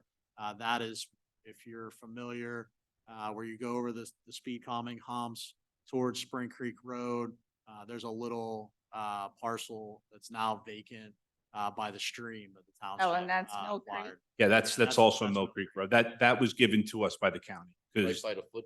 yeah, they took the pump house out. It's not, it's just a piece That's of one land. the pumping stations. Yeah. Correct. And another thing, when the Rios they had got a whole acre lot, they got the extra half acre, Yes. making that. Thing is, I don't understand, how did they get this subdivided? Yeah, and That shouldn't have been allowed. Yeah, again, you're asking questions to things that happened long before any of us sat here. Or just like the trees all around, they shouldn't be there. yeah, from everything we've seen. We like, saw, would you- we saw plans and they should be on it. Yeah, I don't disagree. I wish I could say I disagreed with what you're saying. It's more of a question of what can I do to help you in that situation? But we're gonna take this up at our next meeting and we'll see if we can get some resolution for you. Is it possible to get a copy of what you have? Sure. We can do that, right? Sure. Yeah, it's a public record. Thank you. You know, I get a lot of grief in the streets and I get leaves constantly. I'm I sure. mean, It's just terrible. crazy. I I mean, understand. I'm taking care of the leaves for up to, As a matter of Mr. fact, Geis. here- Well, and How many of those trees were there when you purchased your home? all of them. Have you ever had a landscaper come out or an arborist come out and give you an estimate for trimming them back? No, we're gonna be looking at estimates. You know, pulling out the invasives and cutting them back significantly. Uh, That'd be a But lot cheaper to the- remove them. What's on our deed says we're not to do anything unless we consult with the municipality. We've talked to the municipality and we asked for help one time before we went. on this and board. never had any follow-up, They said they'd call us and we never got a one. so. I'll give you my copy. I can get another copy. These are just, But we do plan on, you know, we're probably gonna have a landscaper come out as was suggested by the conservation. My guess is that no one's going, you're gonna say this is a stormwater drainage basin and connects to municipal pipes. You're not- And that pipe is municipal owned, so why do we gotta, sorry? the pipe that's gotta be fixed? I understand. It's not that by itself, so thank you. You're welcome. And like I said, Appreciate it. we'll see where we get to with that. And And Yeah. whatever's decided, I mean, any assistance as far as knowledge would be great. Understood. I think it's prudent at least for me and the staff to review the landscape plan of what was originally presented and approved to see if any of that landscaping has to be there or if it can be removed. But would have to confirm in the plan. We want to take a look at that. Okay. All right. Thank you very much. They approved the stormwater things after they're built? Should have Was been there a inspected. final inspection? There was, Was? but again, it was the responsibility of the person who owned your house first. That's who got the inspection report. It's not, it was never a township basin. We've never owned it. As part of that development, it was assigned to lot 1, which is what you own now. And unfortunately, that came along with it. So it never was owned by the town.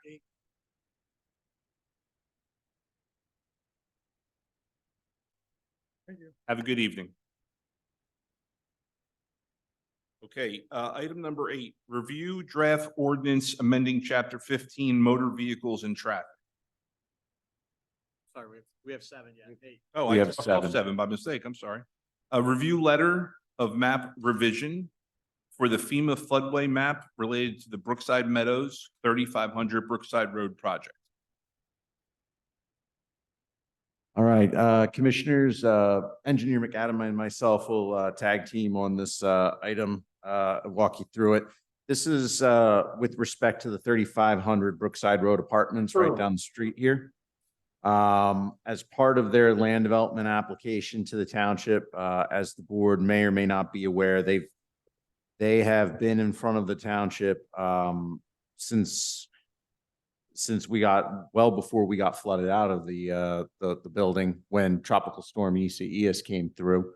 That flooding event had them take pause and completely reconsider their stormwater management design. However, one thing that's always been part of the design of the process is a letter of map amendment for the FEMA flood zone at a portion of the site. As you're probably all aware, the feds, they set up the FEMA floodplains utilizing satellite imagery and whatnot.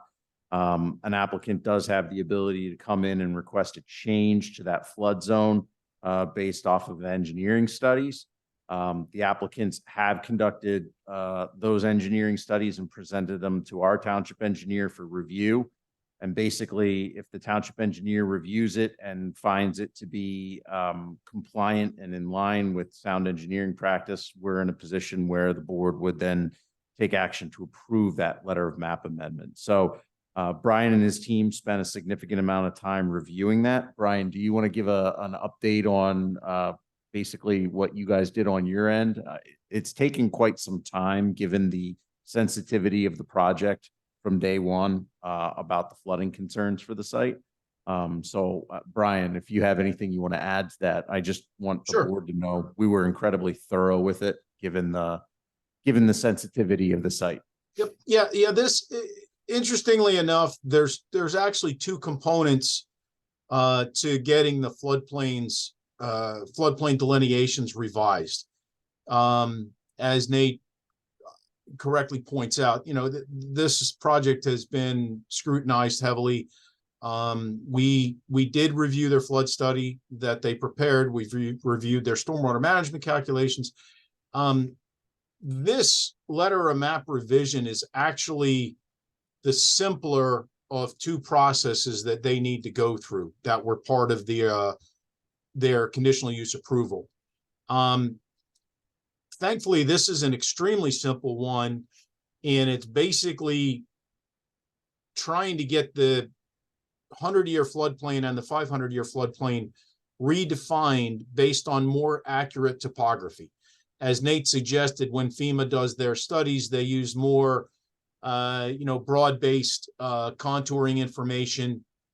And I've done this in multiple municipalities where whether it's for somebody getting changing the floodplain line or getting confirmation clarification for their own dwelling, or something like this where a developer is going to develop and they want to refine that floodplain line, the simplest way and sometimes the appropriate way is to take more accurate topography, which is what these guys have done, and then take FEMA's calculated floodplain elevation and plot that against the more accurate topography. You wind up with a delineation that changes based on what FEMA shows. Sometimes it's in the applicant's favor, sometimes not, but relative to the township, you get a much, much more accurate floodplain. Because it's a federally regulated item, we can't just say, yeah, it looks good to us, let's run with it. So they have to get FEMA's approval. So all this form does is that says that the township is signing off on this particular application, which is to get the floodplain line changed purely based on more accurate topography than what FEMA had used when they did their studies. Okay, so extremely simple. Frankly, it has no bearing on all of the concerns that all of us have worked diligently on through the process. This is merely going to make what's available to the public through FEMA more accurate than what is currently shown.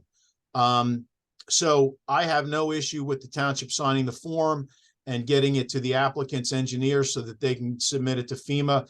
It's a very simple process. I would expect that FEMA will respond within a month or two. No big deal. The other part of the process that they'll have to undertake later relates to the proposed grading and the detention basin that they have, because it will specifically change the 500-year floodplain. I won't get things bogged down right now, but that will come after that basin is built, assuming that the project gets approval and moves forward. So this is an extremely simple task that has to be undertaken. And then whether the project goes forward or not, the township and FEMA wind up with a more accurate floodplain within this parcel. So it's a fairly, as Brian noted, it's a fairly simple process. But again, given the concerns and scrutiny of the project, we wanted to make sure we were as detailed as possible to let you know that this will be coming before you then for an approval. And we wanted to be able to answer any questions and give you a thorough review on it. If we didn't approve it, what happens? well, Like, are we required to say yes for them to move forward, or is this more of a courtesy letting you know, check the box? I've never had a municipality say no. So honestly, Commissioner Higgins, I'm not sure. What I can tell you that is has no bearing on, this is not supportive of the applicant or the project or whatever. Basically, this provides the township with a more accurate floodplain delineation on this property. That's literally all it does. And what I can tell you for sure is that it modifies the 100-year floodplain and the 500-year floodplain more accurately relative to what's out there now. If you recall, the adjacent Tyler Pipe site, they have that parking area where they park the vehicles or whatever, the trucks, whatever. When that was constructed prior to FEMA doing the delineation of the floodplain in this area. So FEMA actually went through and is in the process of updating their floodplain as well. What they are showing in a preliminary delineation is very, very similar to what the applicant is showing as well. So I would say that there's no harm in the township signing off on this, because it doesn't change the project as a whole. I will say that that's different when you get to the next part, which won't happen till after the project is in front of you for approval itself. Does that help? Okay. Yep, that's fine. Thank you, Brian. Any other questions for Brian or for me? Yes. One question, was it a minor change or a significant change when they went through this process?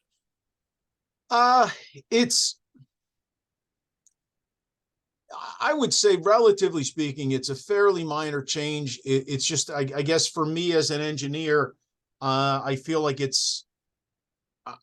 I'm more comfortable with what's being shown because it's more representative of the topography that's out there. It didn't change things. Let me pull the plan up. I don't think it changed it enough for even the 500-year storm where it would put them in a situation where they wouldn't need the respective approvals that they're looking for. So it's not, I've had other developments where the change would result in the developer being able to actually build more houses. That's not the situation we have here. So it's really more a matter of getting something that's a more accurate depiction of what's really there. Let me just see. Yeah, for instance, the 500-year floodplain, it shifts to being, again, more representative of what's out there now, similar to the 100-year floodplain. And I will remind the board, you guys have not seen this as a land development plan. You've only really discussed it in terms of the conditional use approval. But I will tell you that none of the proposed improvements encroach in the 100-year floodplain at all. So it's not a matter of them needing to have the 100-year floodplain moved to improve the chances of them building more. That's not the case at all. The 100-year floodplain is not going to be touched based on either floodplain line. They are staying out of it completely. So it's not really, and I think I know what you mean. It's not really providing a benefit to them in having this delineation changed and what I would consider to be fixed. It's actually something we push for because there is a difference, and I feel it's better for the township to have a more accurate depiction of the floodplain line as opposed to a developer looking to do this to benefit themselves. All right, thank you, Brian. Any more questions on this topic? Okay, moving forward, item number 8, review draft ordinance amending chapter 15, motor vehicles and traffic. Vince is up. He'll handle it. Okay, You Vince. know that? Sure. Thank you, Mr. Beitler. These, I can weigh in on the. Oh, I'm sorry, Mr. Higgins. That's okay. Call me what you want. Oh, I thought he said, thank you, Mr. Beitler. Thank you, Mr. Beitler. Mr. Higgins, I'll comment. I can comment on the first 2 items on here. And then just a brief comment on the weight limits. So as we look at these, we're looking at a 25-mile-an-hour stop sign on Hillview Road. We are also looking at a stop sign at Parkview Drive North with the intersection of Parkview Circle and Parkview Drive South, and also a yield at Riverbend Road at the bridge over Little Lehigh Creek. That's in a northeast bound direction of travel. Then also we have some updates to bridge weight limits here, section 4. So the first 3 are directly related to a result of concerns received through the traffic concern policy and action taken by by staff, and then also traffic and engineering review performed by the township traffic engineer. So these were recommendations that were received in order to be implemented, and just specifically, I mean, if I can get into specifics if needed, if anybody has any questions. But they were implemented through our review process and recommendation from the traffic engineer. Commissioner Ward. A question not directly related to this subject itself, but related to the Church Lane Bridge. I know we have those speed bumps on there.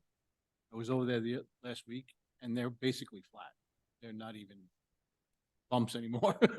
Well, usually they come out in the wintertime and go back, but I don't believe they came out last winter, and they pretty much aren't bumps. I'll put in a service request here as we're discussing this. Thank you. Okay, any other questions for Vince on this topic? And I would just note too, real quick, that the bridges, that was a result of our bridge survey and engineering review. We've asked for some templates to help Public Works and assist them in the appropriate postings, both pre and at the structures. But this is the result of all of the work that Brian and his group were able to complete with this. So we were holding them all in one ordinance update. We'll have stop signs eventually as well once we get those inventoried, but we thought this was a good time to bring it forward. Okay. Review draft resolution amending the tapping fees. Yeah, I'll take care of that one. So you may or may not be aware, we try in the last couple of years to ensure that our what we would call sewer allocations in the budget or to individuals, it's actually a tapping fee for them to connect their new construction into township facilities. It's necessary that the engineer perform an analysis in order to set these rates. They have to be adopted by ordinance. You'll notice, not significantly, you'll see, for example, some of the tapping fees from, fee component A in a location, $1,744 to $1,768. We just think it's good mindful practice, especially with any development we may have coming, to make sure our fees are appropriate. So, like I said, the engineering group performed the analysis. You have that before you within the packet. We're recommending that you consider these fees and the adjustment of such. Okay, any question on tapping fees from Mr. Vital? Review draft ordinance amending the sewer rates and strength of waste surcharge. Thank you. So we have two components. I know that the board is still considering as you review the budget to look at the proposed 5% rate for sewer, both the flows, I guess, gallons per day and EDU flat rate. You'll see before you the fixed EDU $70. Currently it's 67. We're proposing that $10 or $3 increase there. And then the gallon charge per 1,000 gallons, the $1.70. It's currently $1.60 at this point.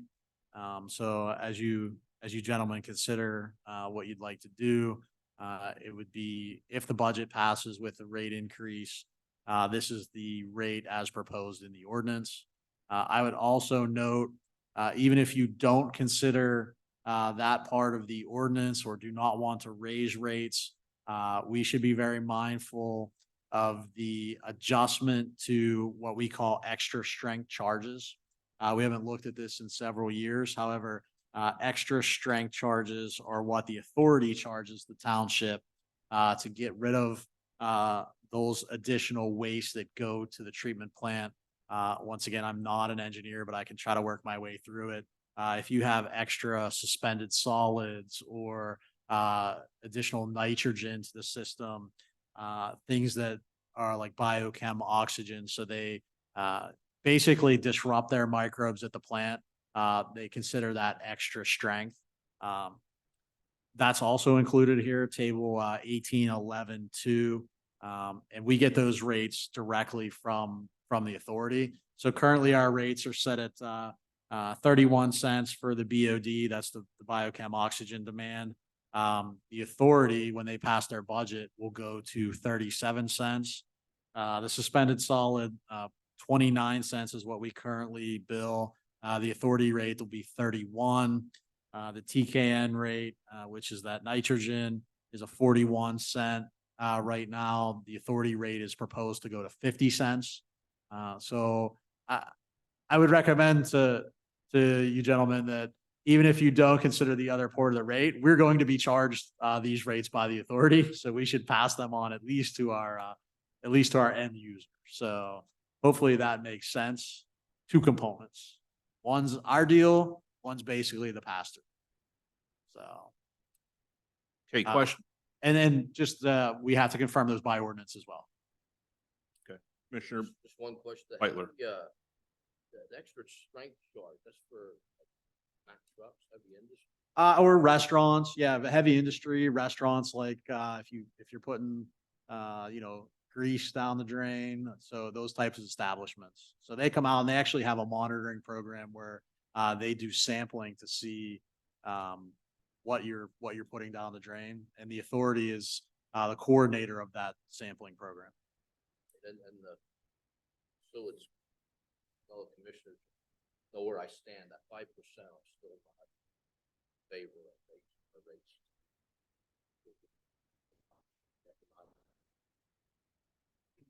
Yeah, I would just ask on our end, just so we have enough time at some point to do the rates, we would need to separate that ordinance out. Whenever you gentlemen consider the ordinance, that way we can have that ready to go for you. Okay. So. Okay, any other questions for Mr. Beidle on the sewer rates and strength of waste surcharge? Okay, item 11, review of fee schedule amendments. You'll see before you, as we try to do annually, just some adjustment to fees. There are some recreation ones. We've taken out the pavilion rental and everything at West Coastville, as we know we're going to phase that component out. Pickleball potentially, $10 per hour if we get to a point where we're renting that type of facility. We're not at this point, but while we're adjusting the fee, we thought that would be a good component. The non-resident rate for the pickleball open court and the indoor gym, 20 to 10. So we can maybe get some additional patrons there. Setting a 3-hour minimum for the community center, community rooms. So people have that minimum setup time. There's some building fees in here on Vince's end. So a minimum on a new construction, $750. And some adjustments on the solar, like we talked about. It's basically the labor that we have in these things. So we're not upside down. Pools, 800 to 850. That's why we've asked Vince to be here as well, in case you have questions specifically about what the fee entails. Also on the planning side, we have some costs for the curative amendments, zoning ordinance changes. We feel that if those were to come through, they're definitely a cost that we don't feel the taxpayers should have to bear the burden of, including the Building Code Board of Appeals for the application and initial escrow fee, just because by the time we convene that board, do the advertising, have staff time, it's fairly substantial for us internally. So same with some of the subdivision and land development fees.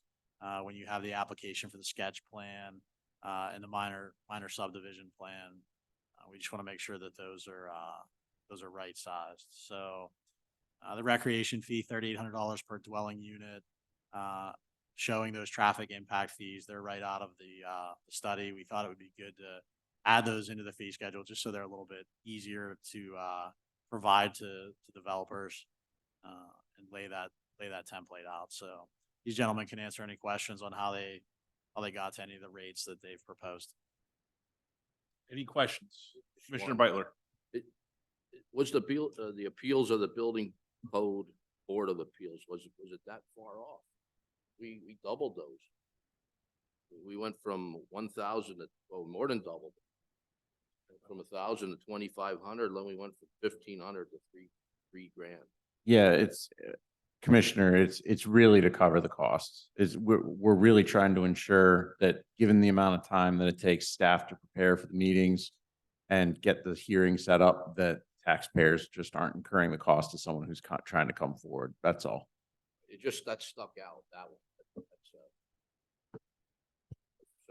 Vince, correct me if I'm wrong, we've not had a building code board of appeals. We've had one, I think, in my time here in 5 Yeah. years. And that's They're very, very infrequent, in part because they're very, very hard to win. That's another reason too. Yeah, that's all volunteers on that, correct? Correct. They're very- members, very- yeah, they're members very just like the called planning out. commission and the zoning hearing board are. Correct. Yeah, if I can add anything, though, when the board is convened, typically, like Mr. Broom said, it is the township present the case. So, we do have a lot of legwork involved in that, consultants, staff time. So, again, I think it's just as a general, we're looking to our fees to see where we're, not burdening the taxpayer if for one person. That's the only reason I brought it. I only remember one. Yeah, Well, I misspoke. There was two- two actually. So I mean, in two 8 and years. 2 and 8 years. So it's not like it's breaking the bank. Again, I think, like, we've looked at all our fees, make sure that.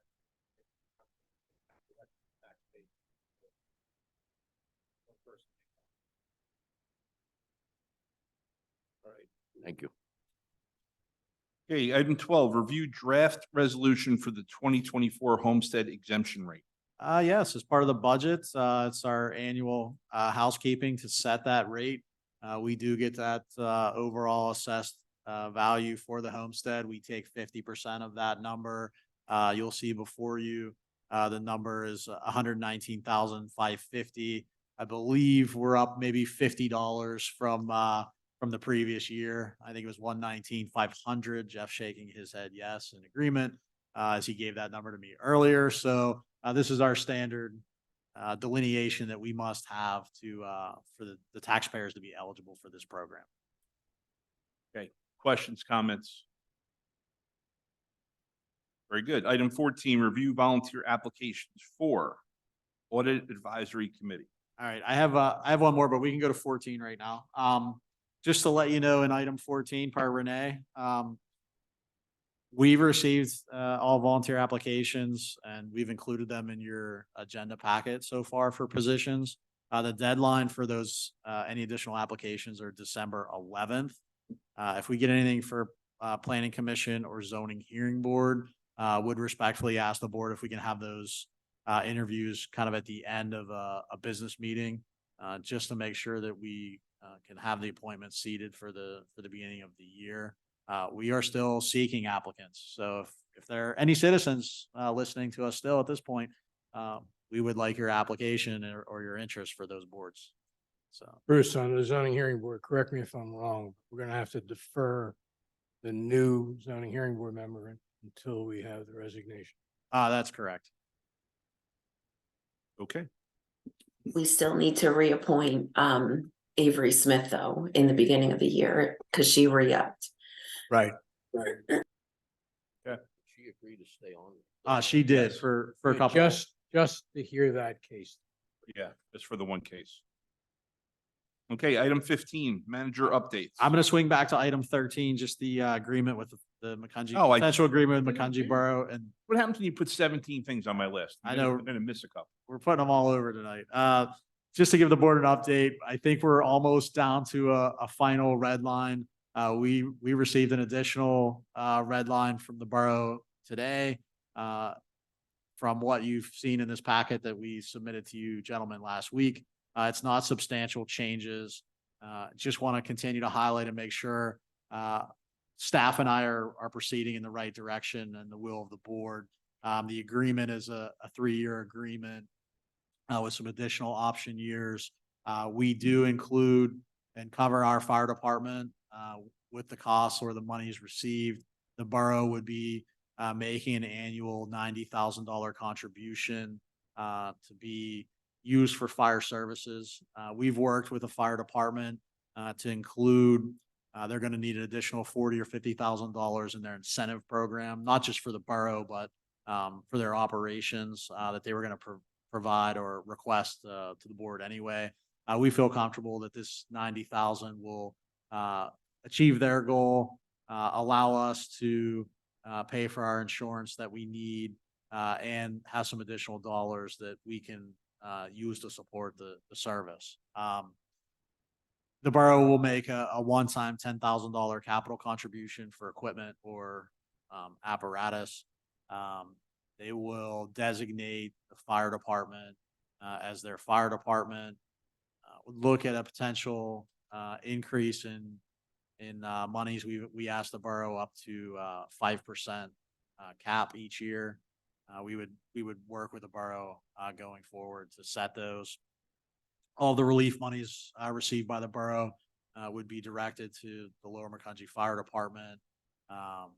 We have some auditability, which this township already has, as our group is very transparent and brings us reporting. Also allows for our department to solicit donations in town to support their operations. So said we're very close. I feel that we're going to try to get something, if it's the will of this board, to you by the end of the year, probably the second December meeting, first or second meeting. That would be an ordinance revision or an ordinance for the multi-municipal agreement. I would also note we have some just housekeeping things on our end unrelated to this agreement that we'll need to get to overhaul our current fire ordinance, recognize the fire department with their naming, as that, hasn't been done in several years. But we need to get compliant with some of the things and in our requirements back to the department, both in the code and with an agreement for the fire services. Those will proceed whether this agreement is considered or not, but I wanted to kind of give the board that there's multiple pieces that we'll be looking at. I just don't have the timing of those components. So unless there's anything that anybody feels we missed or should be addressing differently, we'll continue to propose this to the borough. Solicitors working diligently with their solicitor, to, see if they'll consider this at their next upcoming meeting, which I believe is the 4th. So. Okay. Questions for Bruce on this? Now number 15. Thank you. And then, make this brief. So 15-1, just wanted to let the board know, we've been having, some difficulty with a member of our Parks and Rec committee. Unfortunately, they haven't shown up or participated since we formed the committee. So we're going to respectfully ask that we've tried to notify them. Renee's reached out. We've gotten no response. We feel it's time for us to move on, from them. So we're going to ask the board to, consider, vacating their seat and then, putting somebody else in their place if we have applicants. So, wanted to notify you of that and make sure, we were in the right direction. I feel that we are. So neither of those members have, We have actually a really, really good. Bruce, a personnel issue, should we talk about it in exec session? We can. I would just say that we do have. I just didn't want you to participation. disclose anything. Yeah, we have good participation from the members, on that committee. Okay. We just have one that, we want to make sure that they want to still continue to serve. gotcha. Thank you. Next item, leaf vac truck. As you may or may not recall, the board, considered and approved the, chassis component for the leaf vac truck that we're looking to do. That truck had, a year build time. We wanted to hurry up and get started, of that. Our idea and goals for this program, are to go to one truck, equipped with a leaf vac, to more efficiently move through town, eliminate that, truck plus, truck behind it working the leaf collection. However, it's now necessary that we, bring back to the board just to get, your consideration or feedback, the body for that now. So you have the chassis, you have the, leaf collector vac for $157,000, as well as the, mulch and chipper body for $112,000. I would note to the board, we're waiting on this grant, potential for the replacement of this truck. However, of course, with everything else, we've been notified by the, leaf vacuum side repair that there's going to be a $12,000, increase, December 1st. So that's kind of now moved up our priority since, Public Works found this out and has been going back and forth with the vendor. So I think for us, I would say we can move forward or should move forward. And, I was going to sign the document prior to the 1st to save us that $12,000. Knowing that at least on this one, on the cabin chassis, if we, didn't get the grant and backed out, there was a $5,000 charge. At this point, if we back out of the quote, there's no ramifications because this unit's more standardized and they would be able to sell it, is my understanding, what's been presented to me. So, the overall cost of the truck, $412,489.16. We did budget at $425,600. So we're, where we thought we would be, with this component, but I wanted to get it moving. Or, we could do two things. We could move forward, with that and save the $12,000. We could wait, and see if we want to go a little longer, knowing that we'll have a $12,000 markup, that's going to push our budget then at that point. So just kind of looking for some feedback. We're in the right direction. Is that the estimate that's in? Correct. Yeah. Yeah, I mean, I wouldn't wait for, if we're going to save $12,000, for the sake of 7 days. It would be my recommendation to move that forward as long as you guys are okay with it too. Yeah, definitely. Okay. We're working with Infradapt, our IT service provider, on a agreement renewal. That's been going a little slower than what my expectations, are for it. Our agreement expires at the end of the year. looking at some things and really what the holdup is right now is language for cancellation if we choose to terminate their agreement. We've asked for more lenient language. We're satisfied with Infradap. We're happy with their service that they provide. However, we also realize if staffing changes or things of that nature, we want that flexibility to not be locked into a 4-year deal that then requires the township to pay them the whole 4-year amount, which we'll see what kind of response we get back from the vendor. We're hopeful, but I didn't want to have the board have that sprung on you at this point. We're looking at around $6,000 a month to handle our IT needs and do our vendor management for IT components, which is in line with where we were previously. I think we're okay on price. We're just not okay on terms of the agreement. So, but we'll have to have this on for you for the second meeting. Copier maintenance. I actually still have to talk to legal on how if we need to approach something a certain way with an agreement. Our township, our copy machine, we bought all of our copy machines here. We purchased them. We didn't lease them. However, we have a maintenance agreement for each machine based on all of those things: copies, material, toner. Our machine at the community center is not functioning appropriately. We're gonna issue a buy for like $5,300 to replace that copy machine. However, I want to make sure and talk to the solicitor to see if it's necessary with their maintenance agreement, what kind of review I need on that and potential board approval. And if we need board approval for our other maintenance agreements for our other copiers, I'd rather just do one master agreement and bring it back probably for board approval. We're around $1,700 a copier per year for this maintenance service. 5 copiers, you're talking between $8,000 and $9,000. I think that's definitely something I want to make sure you gentlemen are aware of. So working through it right now. Don't have many answers. Just wanted you to know, be informative about where we are. So 15.5 staff reorg appointments. I just want to make sure to be mindful for the board. January 2nd is our reorg meeting.